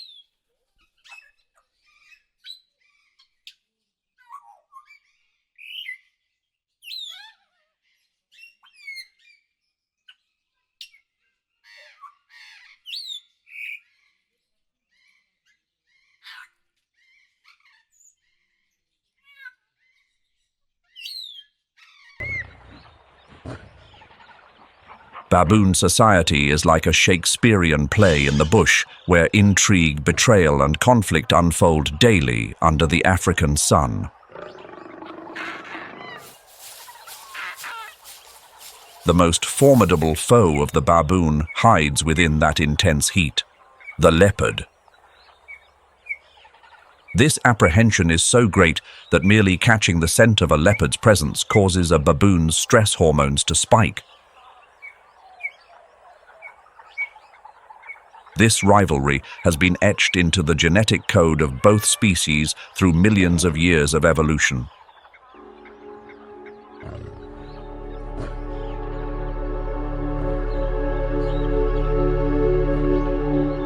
To counter these clever troops, the leopard has evolved into a perfect silent operator. Its coat is a masterpiece of disruptive camouflage. The rosettes break up its silhouette, allowing it to blend perfectly into the dappled light beneath dense marula trees. Padded feet help eliminate sound, allowing them to approach a target within 5 meters. The struggle between leopard and baboon depends entirely on the time of day. Dusk is when the final curtain may fall. The leopard, with superior night vision and elite climbing skills, holds the power. In fact, some studies indicate that vervet monkeys have a tendency toward alcohol cravings.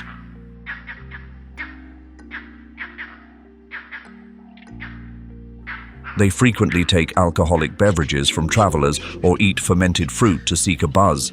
About 20% of the troop prefers alcohol over sweet water if given the choice.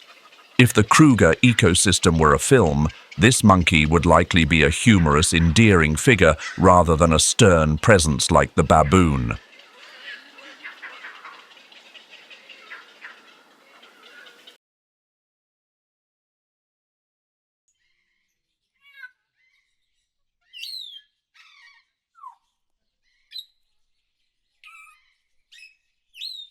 The rain completely erases the clarity of the dry season. The savanna dons a green wall reaching 1.5 meters high. This is a paradise of abundance, yet also a realm of uncertainty.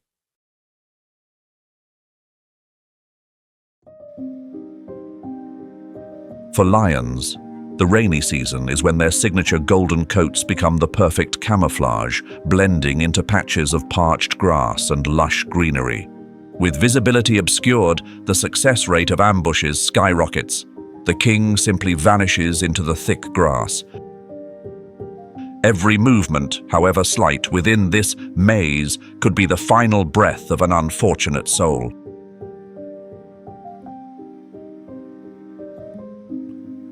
Even so, baboons do not easily yield to the changing tides. If the ground below is a perilous place, the heights are a fortress. While lions weighing hundreds of kilograms become clumsy and heavy on the muddy soil, the monkeys display incredible agility. They move through the branches like mobile phantoms, taking advantage of the rainy season's bounty of fruit and insects to stay clear of the treacherous ground. The rainy season brings life, yet challenges those who hunt in prides. Antelope herds now scatter far and wide to enjoy the fresh grass, making the search for a feast more difficult than ever. As empty bellies begin to protest, lions are forced to consider smaller targets. Baboons, quite riskily, fall into their sights. The abundance of the rainy season is but a fleeting moment in the savanna's cycle of survival. As the final rains retreat, the green wall will crumble, giving way to dust and thirst.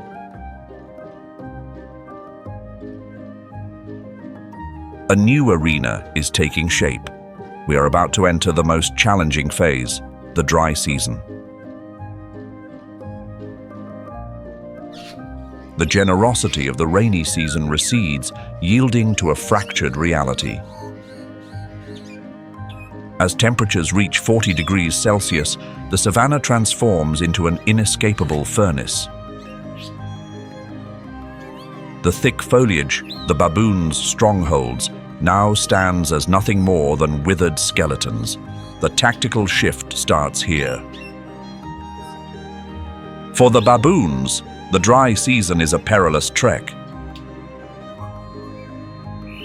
Dwindling fruit supplies force them to travel miles over the scorching ground to forage for roots and tubers. Exhaustion is a silent adversary, wearing down their resilience with every step. The troop becomes an exposed target for stealthy leopards. Yet, from another angle, the clear visibility through bare branches serves as a survival edge. They can spot a predator's silhouette from a mile away. In this searing arena of survival, information is the most precious biological insurance. In the open expanse, they act as sentries for all herbivores. An alarm bark echoes, and the lion's meal vanishes into a cloud of dust.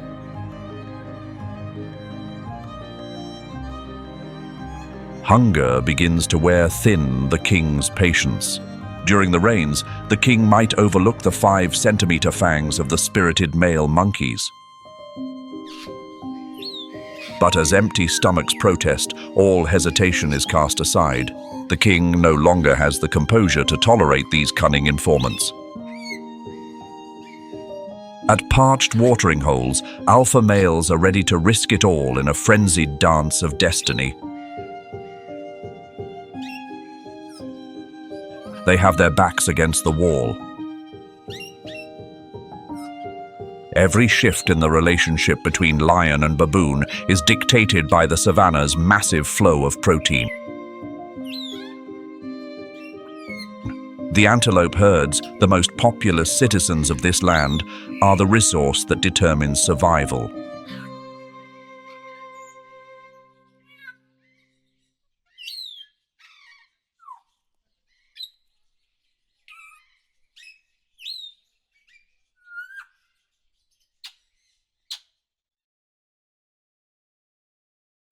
If the savanna is a functioning empire, the king's power lies not in sharp fangs, but in a special currency, protein. Don't be misled by the lion's regal presence. In truth, the rise or fall of this wilderness kingdom is decided by living gold bars known as antelope.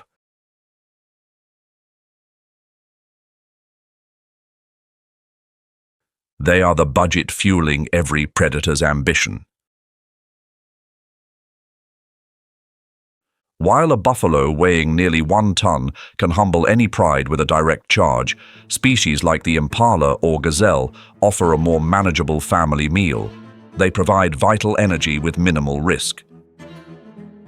Their massive numbers guarantee the king a steady income even when larger animals choose to leave the territory.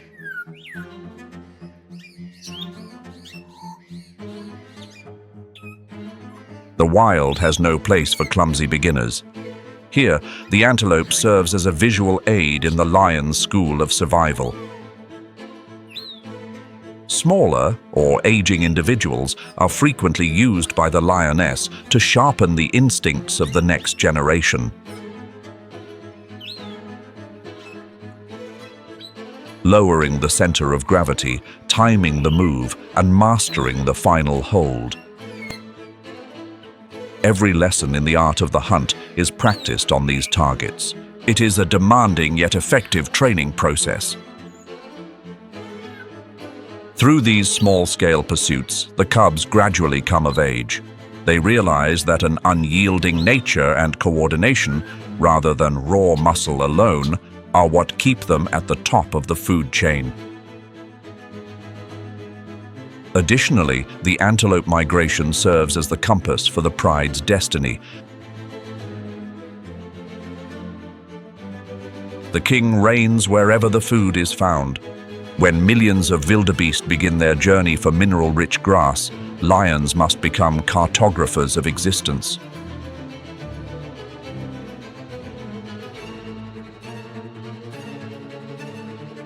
The movement of these herbivores dictates where a pride settles and which lands they protect. When prey becomes scarce due to dry spells or illness, the social structure of the prides immediately unravels.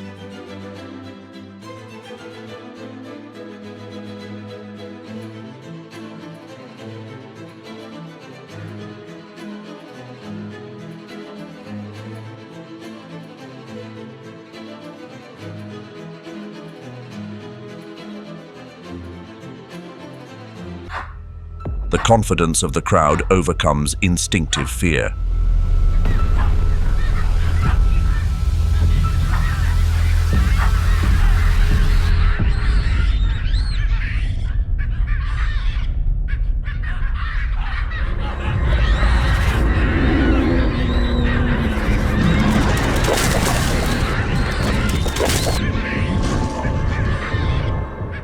The long canines of a male baboon can inflict significant harm.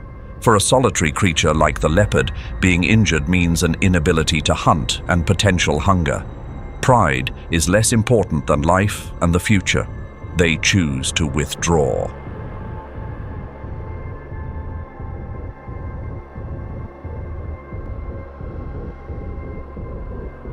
The image of the King of Shadows retreating from its own targets is the clearest proof of the power of unity. No one is invincible. Even the leopard must bow out before the strength of the collective when the sunlight shines through. In the heart of Africa, across grasslands stretching to the horizon, exists a kingdom forged by the sun and seasonal rains. This is the Serengeti, a name meaning the land of endless plains. In this place, the sun is no gentle friend but a formidable sovereign. Sunlight heats the air, creating shimmering mirages over the golden grass and drying up cracked riverbeds. Survival here is measured by the ability to find shade and the patience to wait.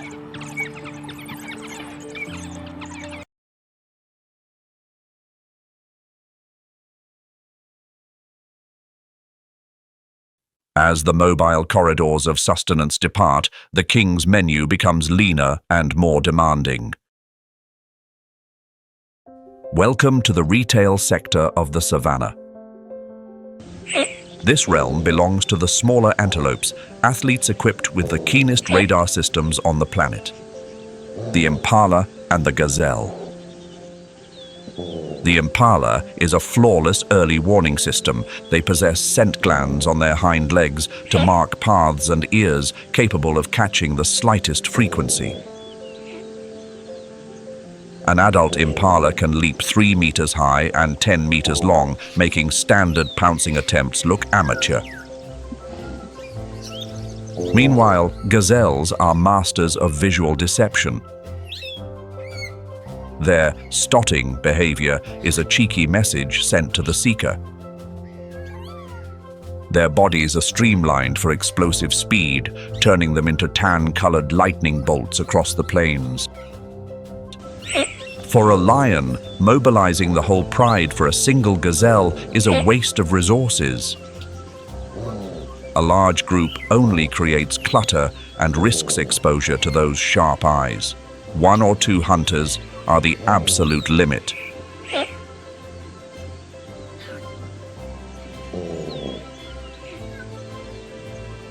The strategy here requires ultimate patience. The lion must close the gap into the red zone under 15 meters. You see, lions are not built for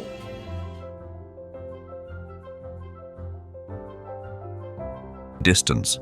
They have high twitch muscle fibers that allow for frightening bursts of speed for only a few brief seconds.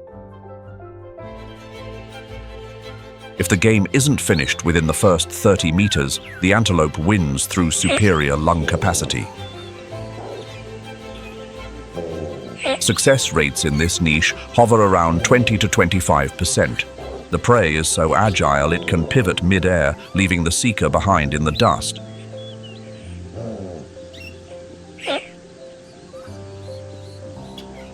The good news is the risk of harm is nearly zero. There are no jaw-shattering kicks or sharp horns to worry about. This is the ideal training ground for young lions or solitary females looking to show off their individual talent. Every successful catch is a certificate of maturity,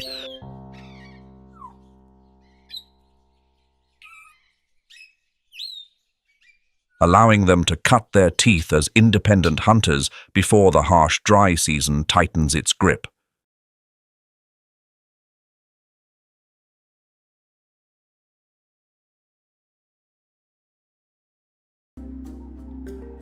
When night falls, primates must locate sleeping spots in high branches to avoid seekers. Baboons, with their superior strength, always claim the highest, safest, and most stable branches. They push vervet monkeys to lower or thinner limbs at the edge of the canopy. Unintentionally, the vervet monkey becomes a living shield for the baboon. If a leopard makes a move during the night, the vervet monkey serves as the first line of defense. Because of this, baboons have the time to flee or mount a counter-response.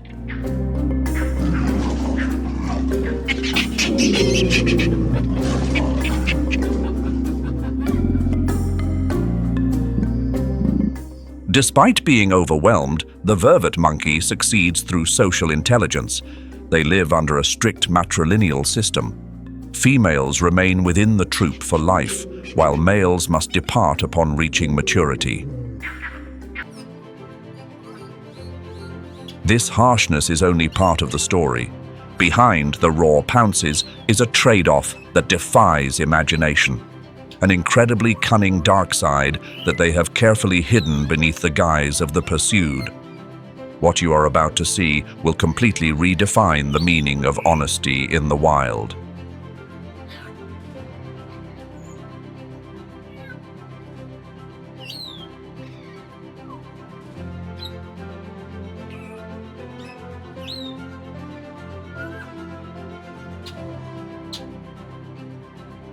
In Tanzania's Mwagusi region, standard biological rules have been torn apart.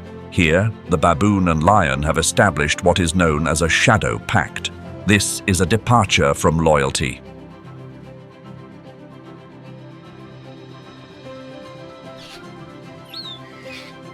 These primates have chosen to trade their early warning system, a duty so regular it serves the entire ecosystem, for a chance to endure.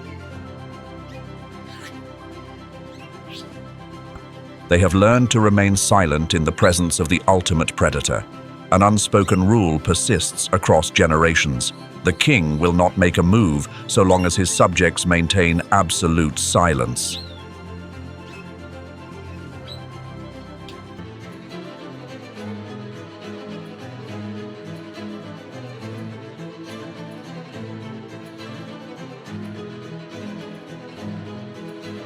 Friction between prides flares up over the few remaining patches of life.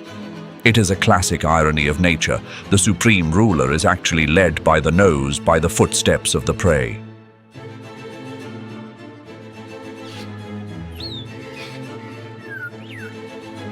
However, not every steak on the savannah table is prepared the same way. For an apex predator, choosing a meal is a sophisticated game of energy math. Each antelope species, with its unique size and speed, requires a different set of engagement rules.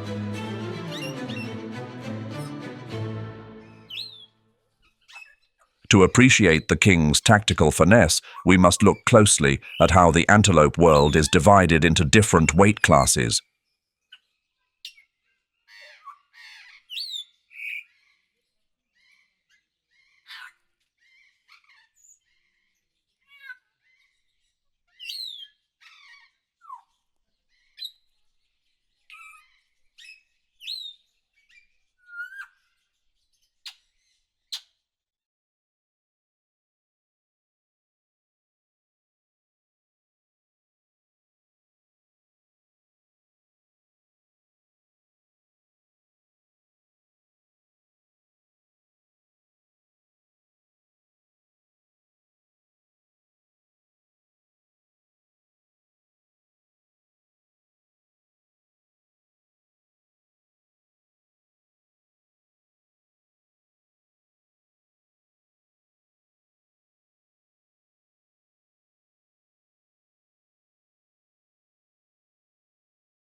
Welcome to the Super Heavyweight Fighters Club. This is no place for the faint of heart or solitary seekers. To face this group, the lion must activate a full surround and neutralize mode. This is a high-stakes team game. A mature buffalo can weigh up to 900 kilograms, possessing horns capable of piercing the steel-like hide of any interloper.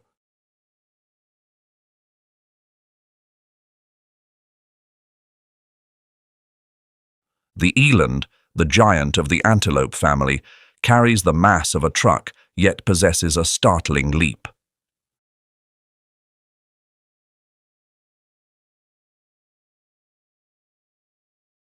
And of course, there is the giraffe, the savannah's mobile watchtower.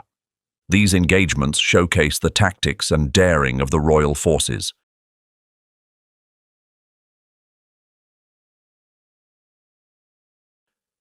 The African buffalo is known as the Black Titan. They possess a fiery temperament and a formidable sense of unity.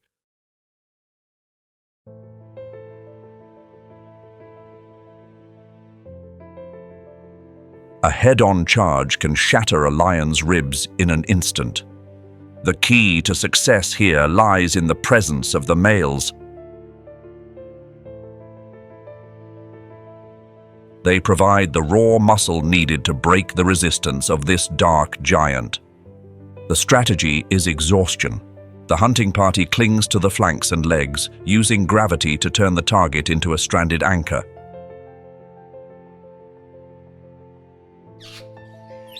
A struggle can last for hours as the predator's persistence tries to overcome the prey's iron will to survive.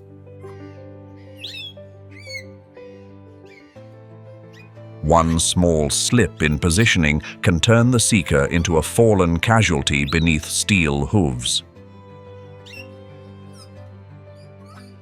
Facing the eland, the lion confronts a towering wall of muscle.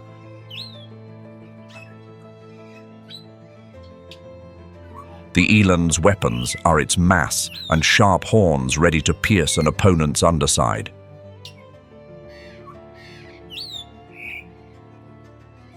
The only solution is to restrict the airway. Because the hides of these giants are too thick for standard methods, the hunters must focus on cutting off the oxygen. A firm grip on the nose or throat is the necessary finale. With the giraffe, the stakes are even higher. A rear kick from those long legs can crush a lion's skull in a heartbeat. Lions in this region have developed a unique technique, upsetting the balance. When that tower topples, its reign officially ends. Bringing down a giant can sustain the pride for days on end. But the price is often too high. A deep wound or a broken jaw is a final curtain call in the wild. The king is a pragmatist. He understands he cannot bite off more than he can chew by gambling the kingdom's future on these intense struggles too often. These extravagant feasts are only an option when hunger surpasses the limit of endurance. A more frequent target, providing a steady budget and lower risk for the pride's prosperity, belongs to another group.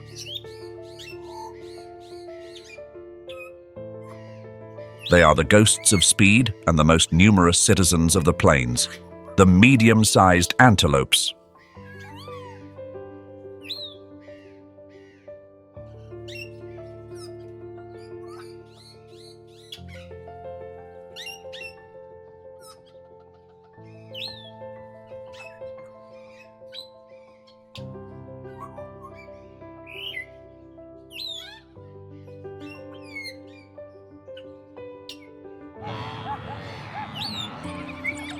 In the lingering morning mist, a pack of African wild dogs begins to move in rhythm, as if they share a single heartbeat.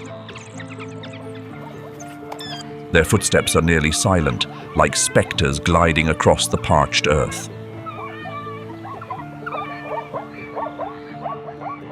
Social structure. They are pack seekers with a tightly knit social framework. Only one dominant pair is permitted to breed, and other members assist in raising the young by sharing food. This cooperation gives the pups a survival rate far higher than most other seekers.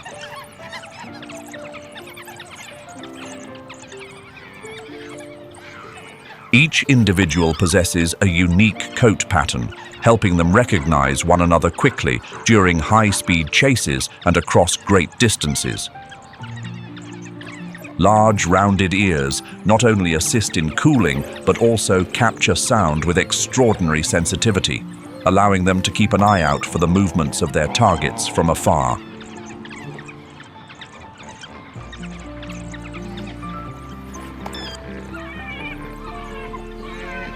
Their communication is subtle and discreet, relying on high-frequency sounds and gestures to ensure precise coordination without alerting their target. Before each pursuit, the entire pack performs an energetic greeting ritual to strengthen unity and synchronize their tactics.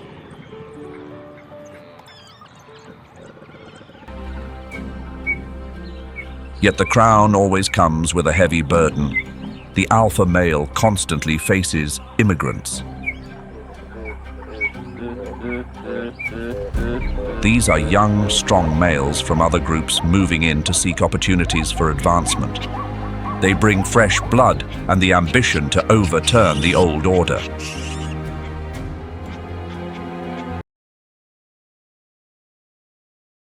But the contest for protein on the savannah isn't a privilege reserved solely for the feline family. As soon as the professional seekers take a breather, another group of pursuers begins to emerge from the canopy.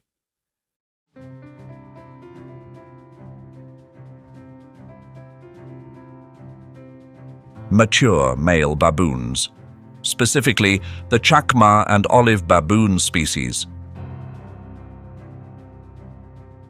The world often views them as gentle plant eaters, a grave misconception.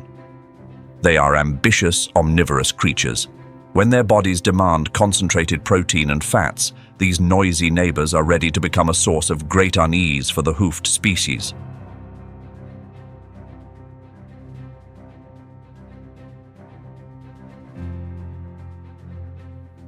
This time of year is a true paradise. The calving season for antelopes brings an explosion in the number of young ones. These newborn little ones are the perfect focus. They are fragile, lacking the speed for a getaway, and their only defense is staying hidden. But against the baboon's intellect, the tall grass becomes ineffective. This is when the true nature of this primate surfaces.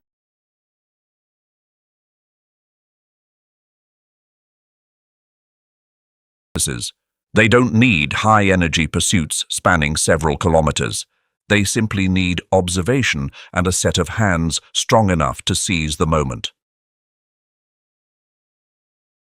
Baboons do not possess the instincts of a professional seeker like the lion.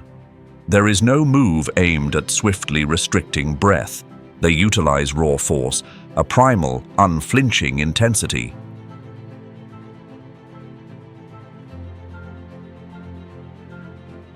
Why would a primate choose this path? The answer lies in the fierce competition. When plant resources become scarce, meat is the only lifeline for endurance.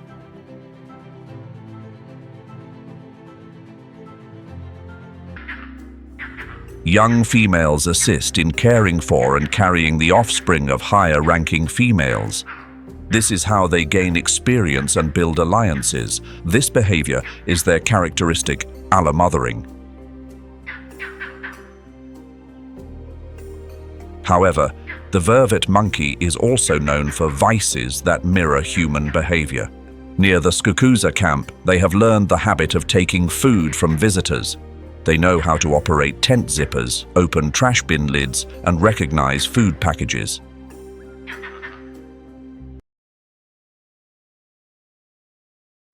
However, the king's true power lies in an ecological psychology concept, the landscape of fear. The lion's presence reshapes the behavioral map of the entire grassland.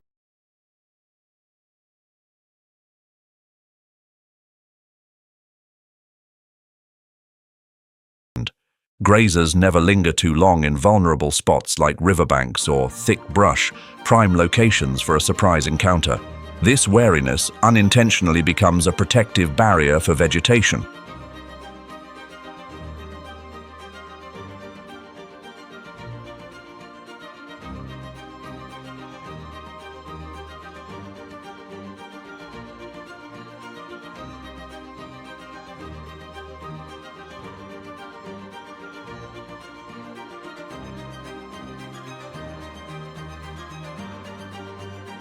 Because grazers must keep moving to stay out of harm's way, riverside greenery has the time to recover and flourish.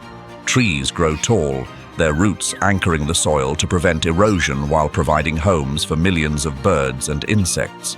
Life sprouts from the very caution inspired by the natural conclusion of things. Once the meal is finished, the king becomes an accidental provider of generosity.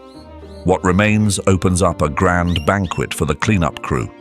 From clever hyenas and keen-eyed vultures to millions of tiny insects, all depend on the lion's share of leftovers from his efforts.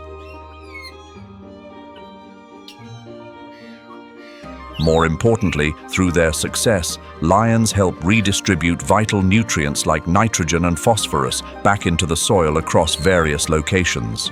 A perfect nutrient cycle, enriching the grass where all life begins.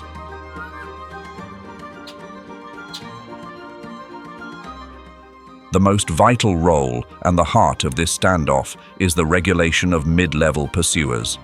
In ecology, this is the struggle to prevent the mesopredator release effect. Lions keep the numbers of smaller, spirited seekers like the baboon in check.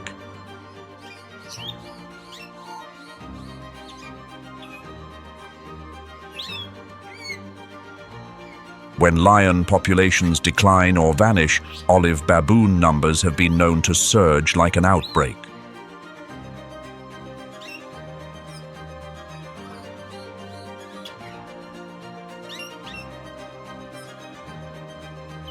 Without the restraint of the ruler, They become overbearing, disrupting agriculture and posing a direct challenge to human livelihoods.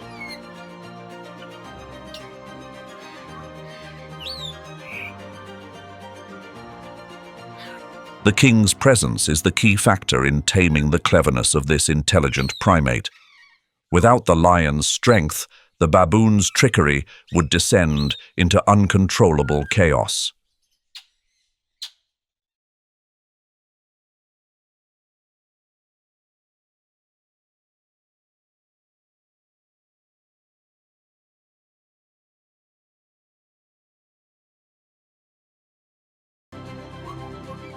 Normally, a baboon would shriek at the sight of a cat to save others like the kudu or eland, but in this canyon, silence acts as a currency.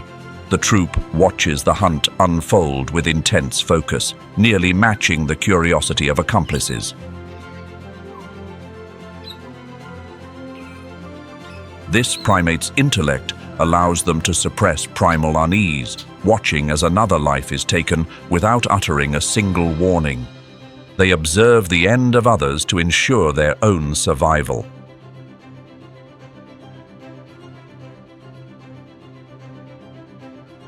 Behind that silence lies a cold, logical calculation. The baboon understands a simple rule of nature. A satisfied lion is a harmless one.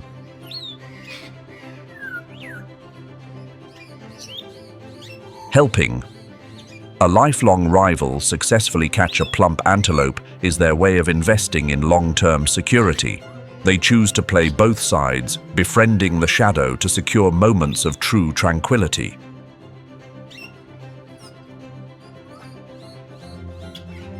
Scientists refer to this relationship as the lion and the glade. It is a stunning break from natural roles, where cunning triumphs over instinct and honesty is discarded for survival. In Mwagusi teaches us a heavy lesson about trade-offs. In this unforgiving landscape, there is no such thing as a free lunch.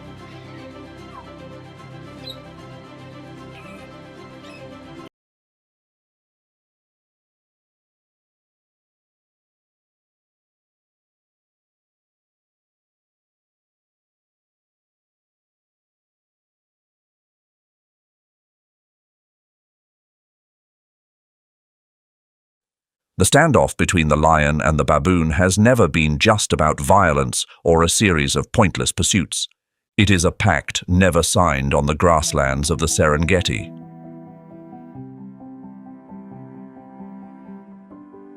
One side represents absolute authority, a raw strength capable of breaking every rule. The other is the embodiment of intellect, cunning, and an astonishing ability to adapt. Without the king's claws, the baboon troop would become chaotic tyrants, disrupting the ecosystem's equilibrium. And without the troop's vigilance and alarm barks, the savannah would lose its sharpest radar, leaving all species in the dark of surprise. Nature does not take sides, it only chooses balance. As the sun dips below the horizon, this power struggle carries on in the shadows, where every step, breath, and call is a piece in the grand chess match of survival. A kingdom built not on peace, but on a deep understanding of life's final curtain. At the end of the day, cunning and authority will always be two sides of the same coin of destiny in the land of the seekers. We have just explored the rawest glimpses of the calculated power play between brute force and cunning intellect on the savannah. Which animal in today's journey changed your perspective on the wild? Was it the shadow agreement of the baboon troops in Mwagusi or the iron discipline of King Lion's pride? Drop your thoughts in the comments below. Your appreciation provides plenty of food for thought and serves as a tribute to these wild beings. Make sure to like and subscribe to join me on our next field expeditions, where we will continue to unravel the most enigmatic secrets of survival.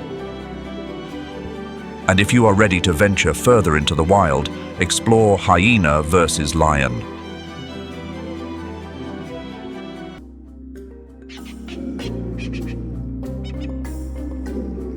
Yet escaping those as quick and versatile as the baboon is no easy feat. The vervet monkey, a small but crafty cousin, has accepted a life in the shadow of the massive baboons. To find a peaceful existence in the heart of the predator's realm, the baboons have paid with their reputation as guardians.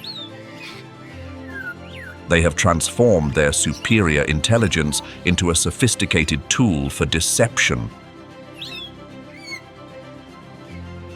Balance here is not built on fairness, but on a compromise between two of the most crafty players. Yet, the presence of both species creates more than just concern or dark agreements. They also hold a vital role in upholding the very structure of this entire kingdom.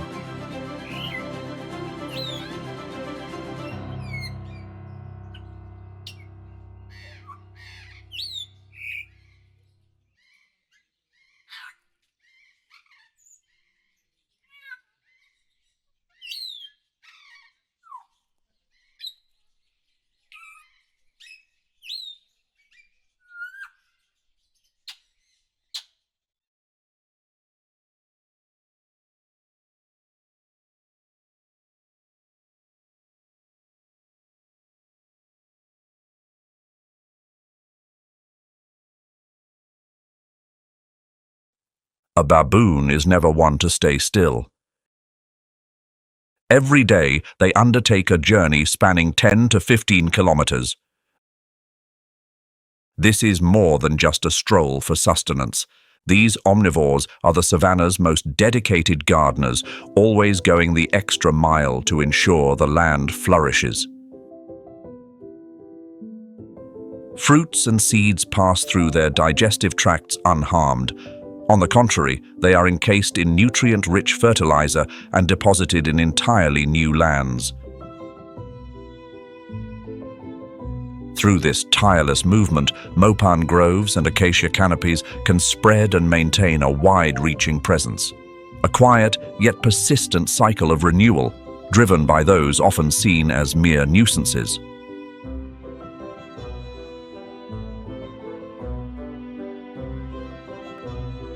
Unlike relatives that prefer to cling to the canopy, the baboon spends much of its life on the ground. They possess powerful hands and fangs that function like pickaxes.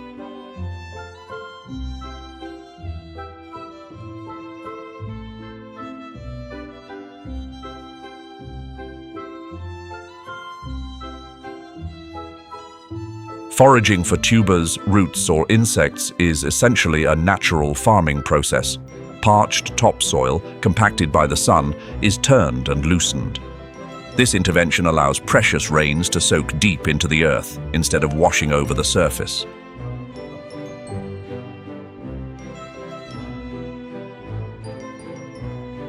Baboons possess incredibly sharp color vision and a perfect vantage point from above. They are the most reliable radar system for the entire community. A distinct bark upon spotting a leopard or lion serves as a signal.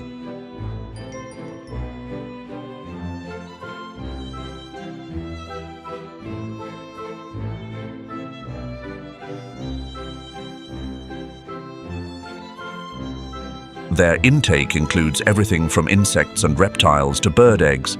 The baboon's presence helps keep a tight lid on insects that might harm the plains. They act as enforcers, preventing the ecosystem from tipping out of balance due to a surge in smaller creatures. A cold but necessary regulation to uphold the structure of the Green Kingdom.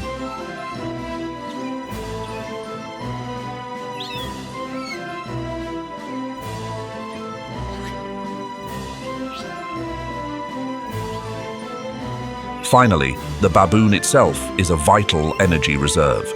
Pursuing a clever and spirited primate requires top-tier skills from the big cats. This is the ultimate test to keep the survival instincts of apex seekers sharp.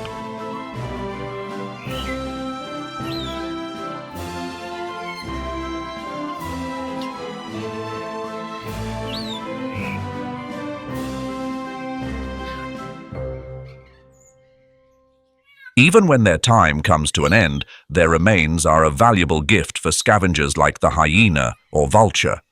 One baboon passing away means dozens of other lives are sustained.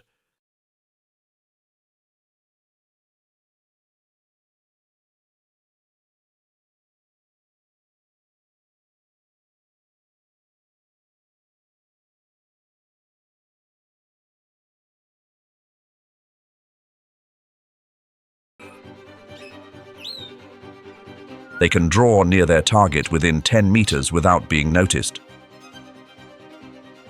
In the dry season, the Chobe River recedes. The watering holes transform into focal points of risk.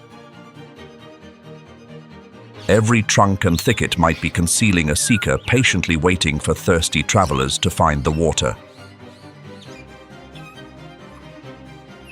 But in this maze, the king is not the only one to keep his eyes peeled. The clever baboon troops are not easily deterred by the woodland shadows. They know every mopane tree and every trail leading to the river. A high-level contest of wits is unfolding right beneath those butterfly-shaped leaves. For the baboon troops, the mopane forest is the ultimate place to find nourishment. Everything here is included on the menu. However, foraging on the ground always carries a level of uncertainty. In this space, the strategy of resting high above is used so baboons can stay clear of nighttime seekers. But the vocal cords are the most vital part of their defense.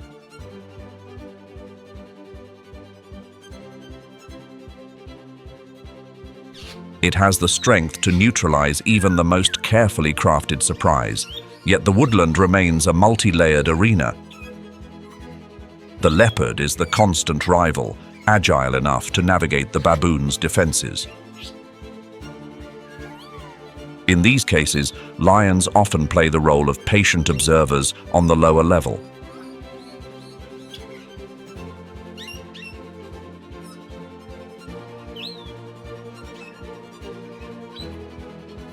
They wait for a single error, a brief slip, or simply to claim a meal from a leopard if it accidentally falls to the forest floor. It is rare for a lion to catch a baboon in this sanctuary unless they find those bold enough to head to the river during the height of the parched season. The king's poise is tested by the wit of those looking down, creating a state of high-tension quiet.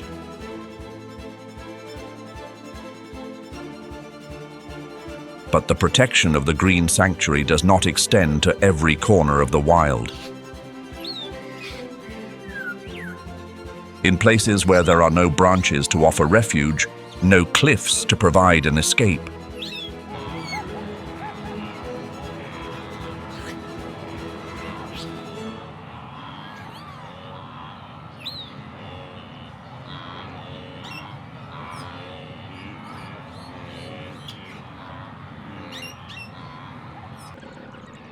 they do not rely on sudden bursts of power, but on extraordinary stamina. They are capable of maintaining high speeds over long distances until their target is spent. Their success rate in the field ranks among the highest of all land-based carnivores.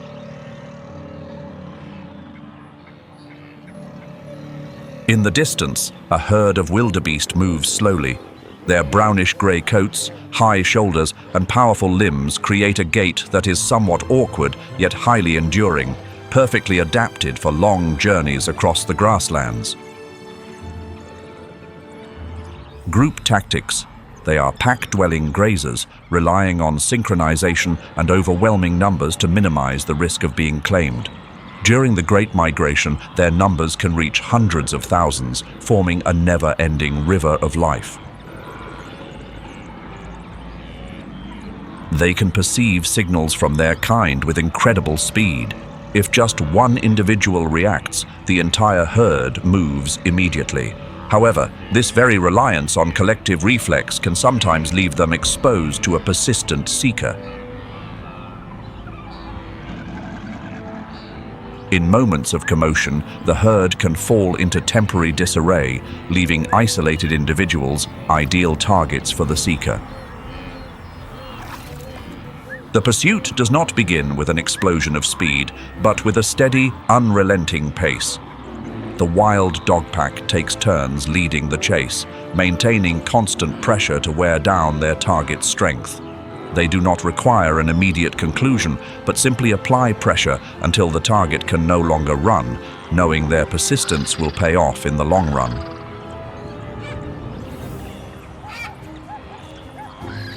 Yet the Serengeti does not operate on instinct and biology alone. In the culture of the Maasai people, this is the land of eternity. The Maasai tell that in the beginning, carnivores struggled for dominance over the grasslands in an endless conflict.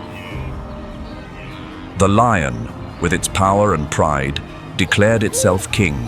Wild dogs, with their unity and intelligence, believed true strength resided in the collective.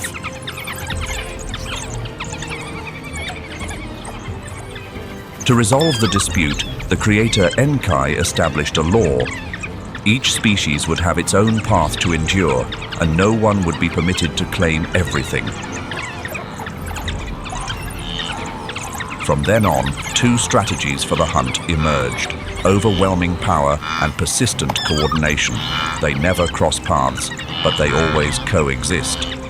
Let's move to another African arena, where seekers display remarkable skills and the ways they adapt to a demanding environment.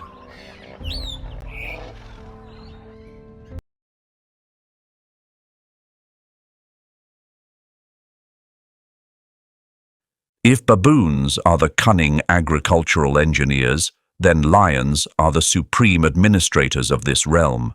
Their presence is not an act of random aggression, it is an essential control mechanism. Imagine a world without these apex seekers. Populations of herbivores like wildebeest and zebra would explode exponentially. Consequently, the grasslands would be stripped down to the roots. At that point, the lush plains would swiftly turn into a desolate land where the herbivores themselves could no longer endure. Lions keep the ecological scales in balance by trimming the excess branches of life. To us, the hunt may seem like a necessary evil, but when you look at the big picture, lions are nature's physicians. They do not pursue their quarry blindly. Priority is always given to those who are frail, aging, or carrying ailments.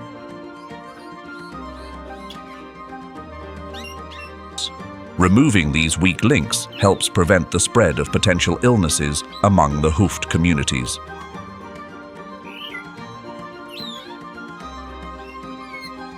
This is a demanding yet fair process of natural selection.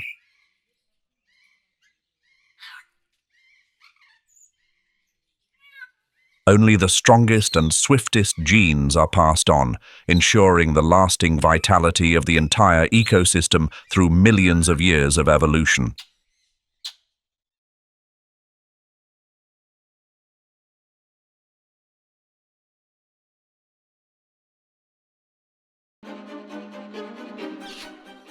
Chobe holds one of Africa's highest concentrations of elephants and buffaloes. It trains lions to become specialists in pursuing grander quarry. A scenario rarely seen anywhere else in the world. Prides of lions specialized in bringing down elephants. They possess higher bone density and superior muscle mass to endure head-on encounters with these giants. While the outside world focuses on speed, in the Mopane forest, strength and endurance are the name of the game. The woodland terrain offers a privilege their Serengeti counterparts always envy: the perfect cover.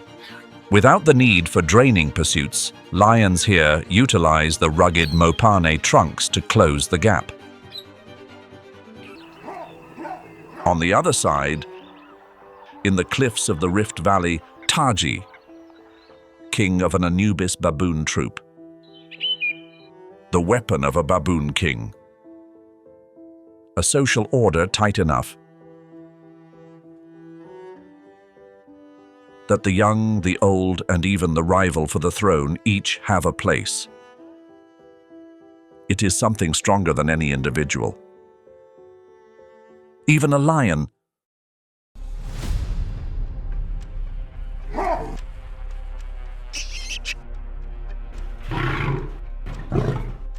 One face-off, then a retreat. And one final time, the truce shatters. In a way no one sees coming.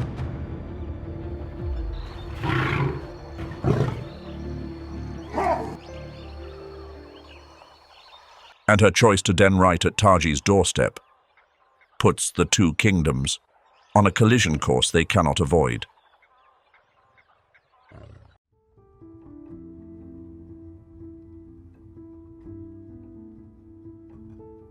A baboon troop runs like a small state.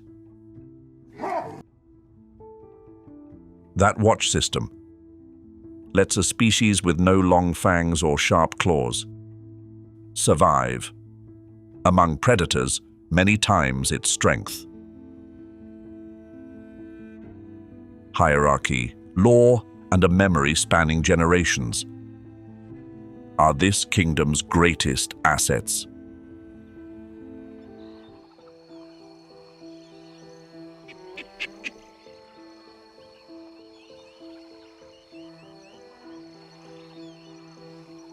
The young Prince Quito is learning that very order.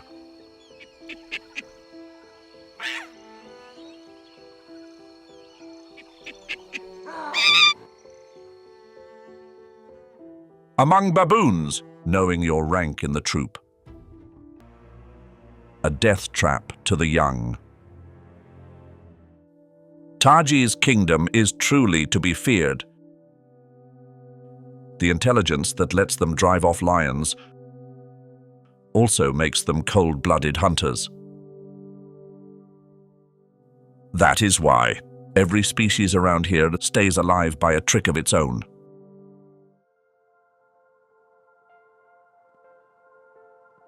The klipspringer is the only antelope that walks on the tips of its hooves, able to grip and spring off slick rock and vanish in an instant.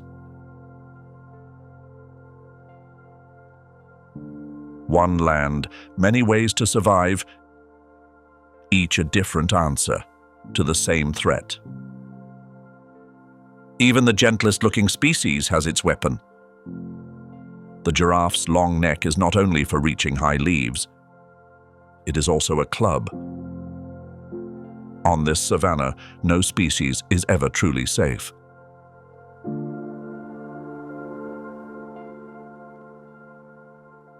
For Sango, Ledama, and Kuni, the dry season is a test of survival. Along the same river, a third power reigns, without ever needing to patrol. Cold-blooded, the crocodile must bask to store energy. But its strike is the most powerful bite ever measured on any living animal.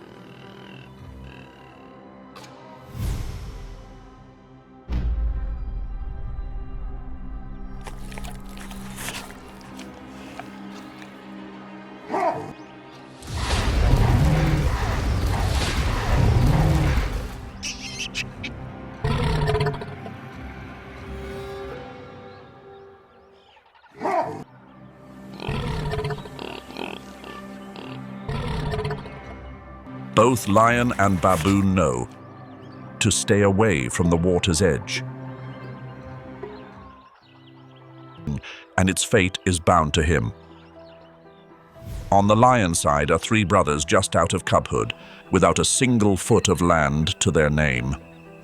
Sango, the strongest of the three, is the one who leads. But for a young lion coalition, winning territory is one thing. Holding it is another. Lasting a few seasons is what decides whether they live or die. Because males who lose their territory rarely last long.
Then one midday,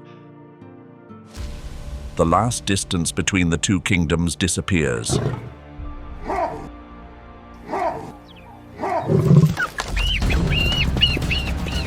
To the baboons, a golden shadow moving into their territory has only one meaning.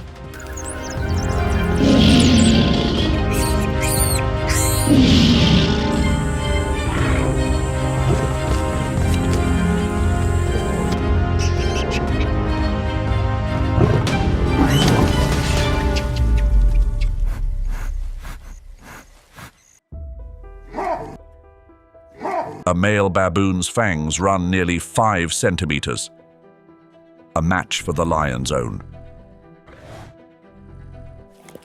One infected wound from a baboon's fang can be a death sentence.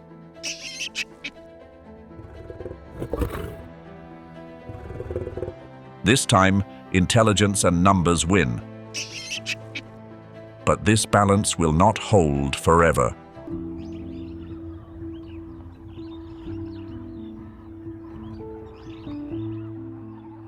A buffalo herd is no loose crowd.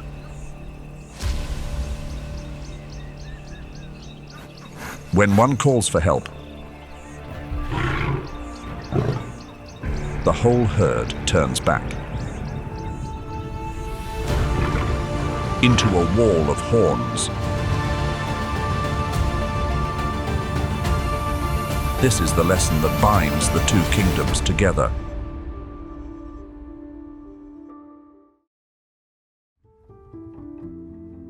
Before a community that stands as one, even the strongest must yield, whether it is one lion or a whole pride. In a society under strain, even caring for the young becomes a tactic of survival. Taji knows he must settle with Jury sooner or later. A king must guard not only the enemy beyond his borders, but the one who wants his place.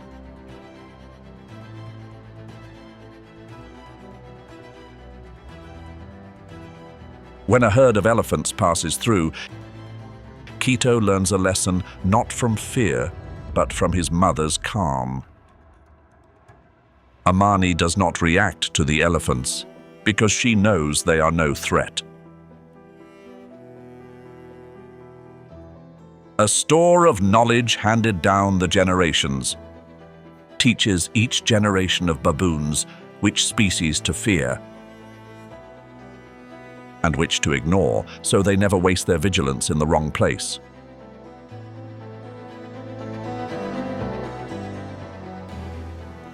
Subira, a female leopard, has no troop and no coalition.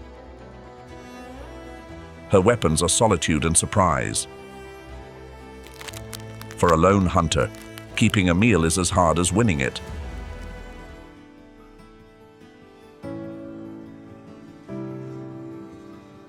A cheetah can touch nearly 100 kilometers an hour in seconds.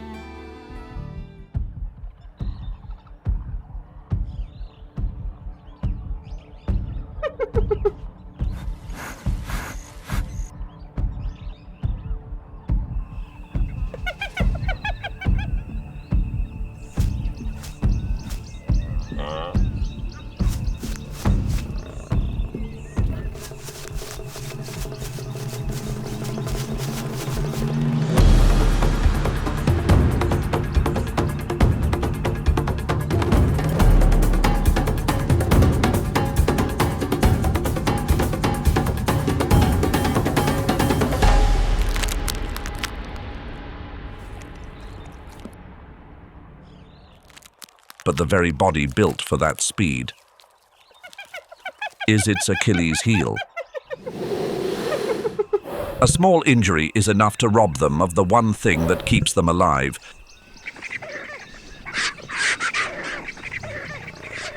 So cheetahs almost never risk a fight to hold a kill.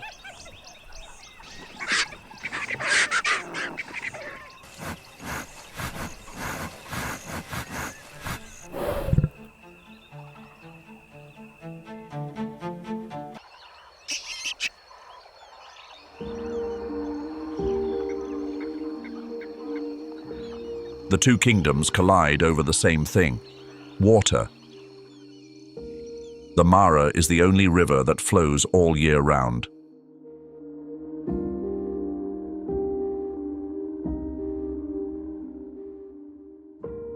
Lions come here to ambush because prey must come to drink. Baboons come because they too need water. The deeper into the dry season, the more the two territories overlap, and a collision becomes only a matter of time. Next time, the one who comes may not come alone. The rivalry is set. Now it only needs time to grow.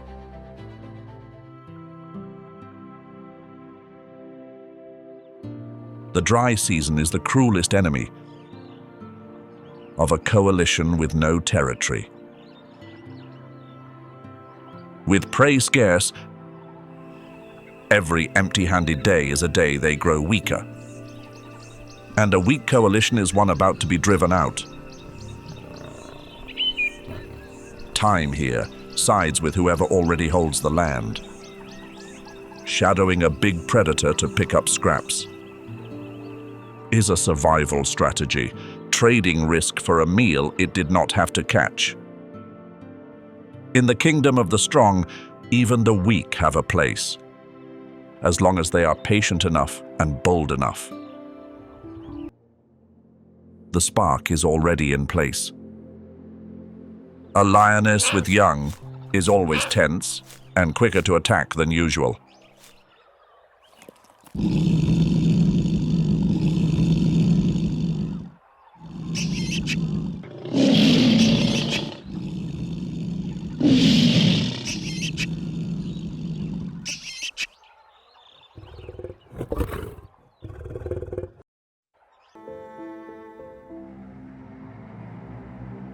The crocodiles wait exactly where the herds always cross.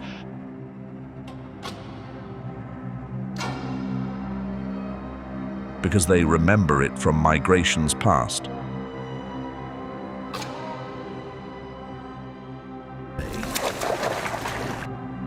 A single bite carries nearly 2,000 kilograms of force, and they work together to drag the prey under.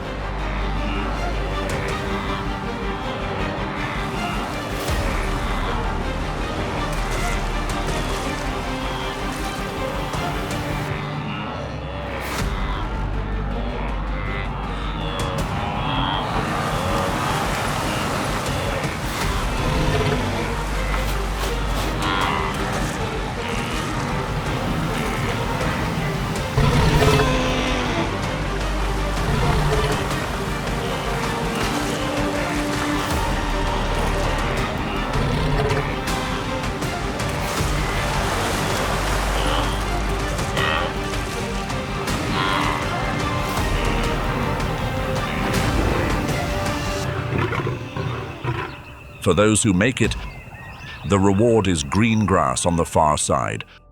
For those who do not, this is the end of the journey to survive. The crossing is where the cost of migration is paid in the open in a matter of seconds. The death of the migrating herds is life for others. A night under siege still leaves its price.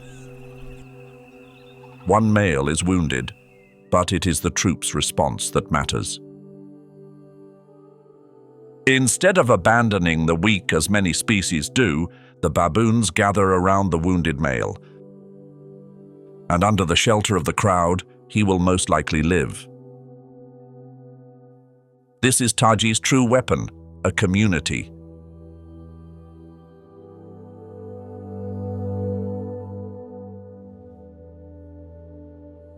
High above, another network decides who eats. That network runs both ways. And most important of all, most of what vultures eat is animals that died of natural causes.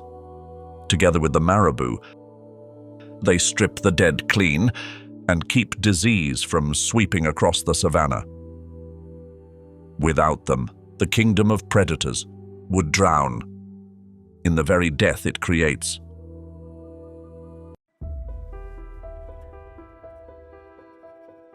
Not every death becomes a meal. When a lead buffalo cow dies, the herd loses more than an animal. A buffalo herd is built on the tight hierarchy of related females, and the lead cow holds the memory of the roots, the water, the dangerous places. Lose her, and the whole community must reorganize from scratch. An invisible cost no predator ever sees. Even among the giants, the principle of community still decides the outcome. When a black rhino, one of the most dangerous animals in Africa, draws too close to a herd of elephants with calves, the lead cow does not retreat but rears up to block the way. No one, however fierce, wants to charge a 3-ton wall guarding its young. Once again, what decides who walks away and who must yield is not individual strength, but the willingness to stand for the whole herd. Two kings, each with his own test. Sango must be strong enough to win a kingdom. Taji must be clever enough to hold one and ruthless enough to feed it. But the greatest test for both will not come from their own kind, but from the darkness, falling over the Rift Valley. For baboons, night is the most dangerous part of the day, because the dark belongs to the night hunters. Their inborn climbing skill lets them use the sheer walls of a lava tube cave as a place to sleep, turning a disadvantage of the night world into an advantage. Waiting at the cave mouth is a clan of spotted hyenas. And this is no clumsy band of scavengers from the old myths.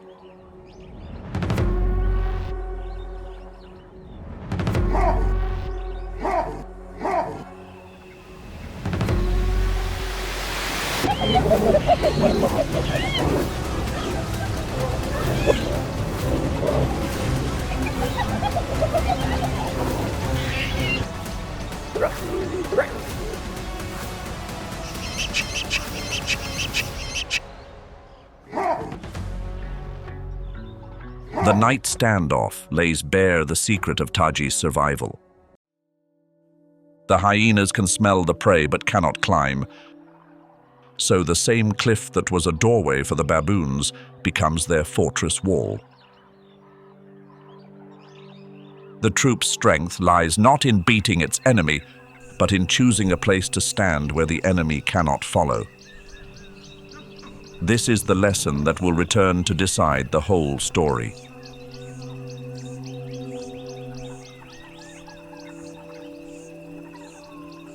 Matters no less than strength. Beside him, the old male Hakima holds a quiet power. In this species, age and social ties create influence, and a respected old male can diffuse a conflict by his presence alone. It is one of the savanna's most cunning alliances. Baboons sit high and have sharp eyes. Impala have the keenest sense of smell and hearing. Almost no predator can close in without one of the two species catching it. Impala even read the baboon's calls, telling a squabble apart from a true alarm, so they only waste energy fleeing when the danger is real.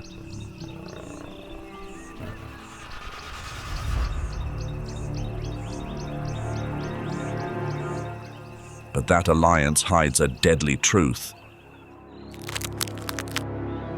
The Anubis baboon is no grazer. They are cunning, opportunistic hunters. The impala have no idea they are next to a hunter. In the breeding season, the alliance turns into a trap. A baboon can become a hunter, as cold as any leopard. Baboons pose no threat to adult impala, so the herd does not flee when the troop draws near.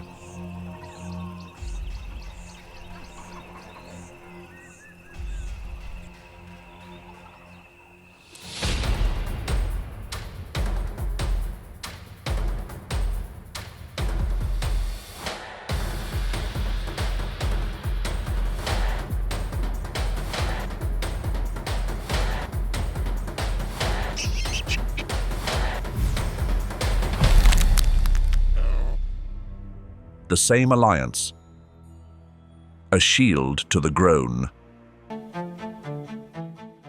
At the Soda Lakes of the Rift Valley, a few baboon troops have developed a hunting technique, targeting the young and the weak at the edge of the flock. What matters is that this technique is learned and passed between individuals, not an inborn instinct. Each baboon troop holds something close to a culture of its own. And it is exactly that ability to learn, remember, then teach that places them among the most formidable species. Taji's kingdom does not only defend itself, it knows how to hunt on every kind of ground, and that is why it can survive right beside the lions. Sango and his brothers have claimed the far bank, where the wildebeest that survived the river collapse, exhausted, into the lion's jaws. Behind them, the jackal waits for scraps, and the vultures already circle above. A death on the Mara never feeds just one mouth. For the first time in weeks, the three brothers are full. And a well-fed lion coalition is a coalition that begins to grow dangerously bold. A hunger satisfied stirs something more dangerous than all the rest: arrogance. A band of young lions, still wanting more and full of bravado, turns toward Taji's kingdom. They have forgotten the lesson of the first encounter. Or worse, they think this time will be different. The truce has held this long. Tonight, it is about to break.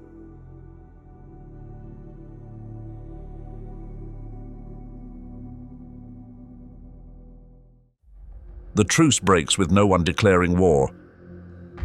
A band of hungry young lions pushes straight into the baboons' territory, this time not to test them, but to hunt. And this is where the difference between the two kingdoms, hidden all through the dry season, finally shows.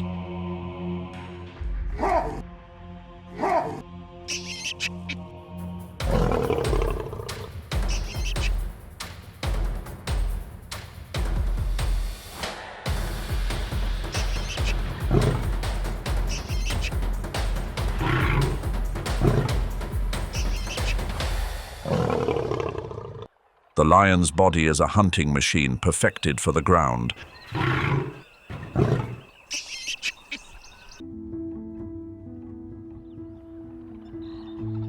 A grown hippo is all but untouchable, as long as it keeps its feet, and wanderers are no match for it. But the three brothers took away something worth more than a meal, knowing when to let go. A future king must choose his battles instead of throwing himself at everything out of hunger.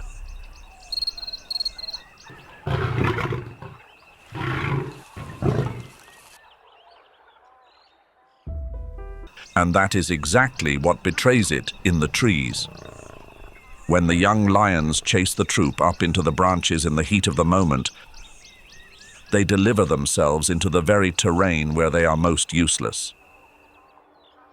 The baboon is the opposite.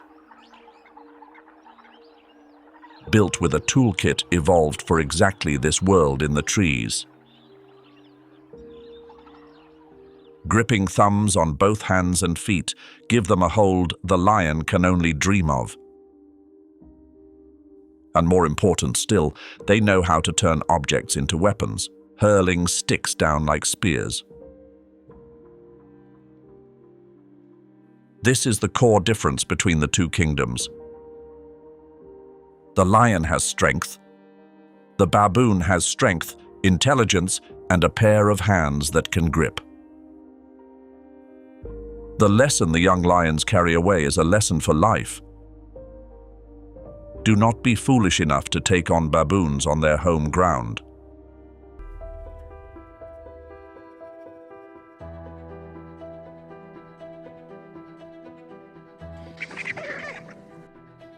Meanwhile, Taji's greatest threat right now does not come from outside. Among baboons, kingship is never fixed. A male strong enough, ruthless enough, can topple the old king. In a baboon troop, power must be proven again and again. The way the males react to jury reveals the troop's inner politics.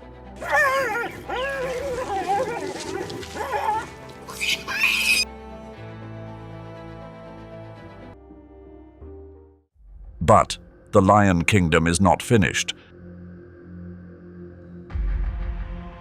And this time the one stepping forward is a seasoned hunter. Nuru does not make the young lion's mistake. Then the scales tip.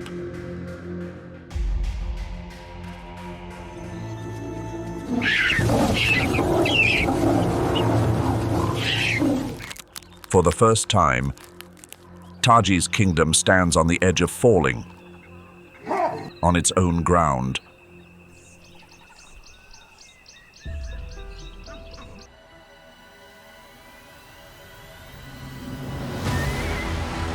Then the Great Migration arrives, and it shifts the balance of the entire region. 1.5 million wildebeest, along with hundreds of thousands of zebra, cross nearly 800 kilometers in search of fresh grass. And the greatest obstacle of the whole journey is the Mara River. This is the moment the river collects its price.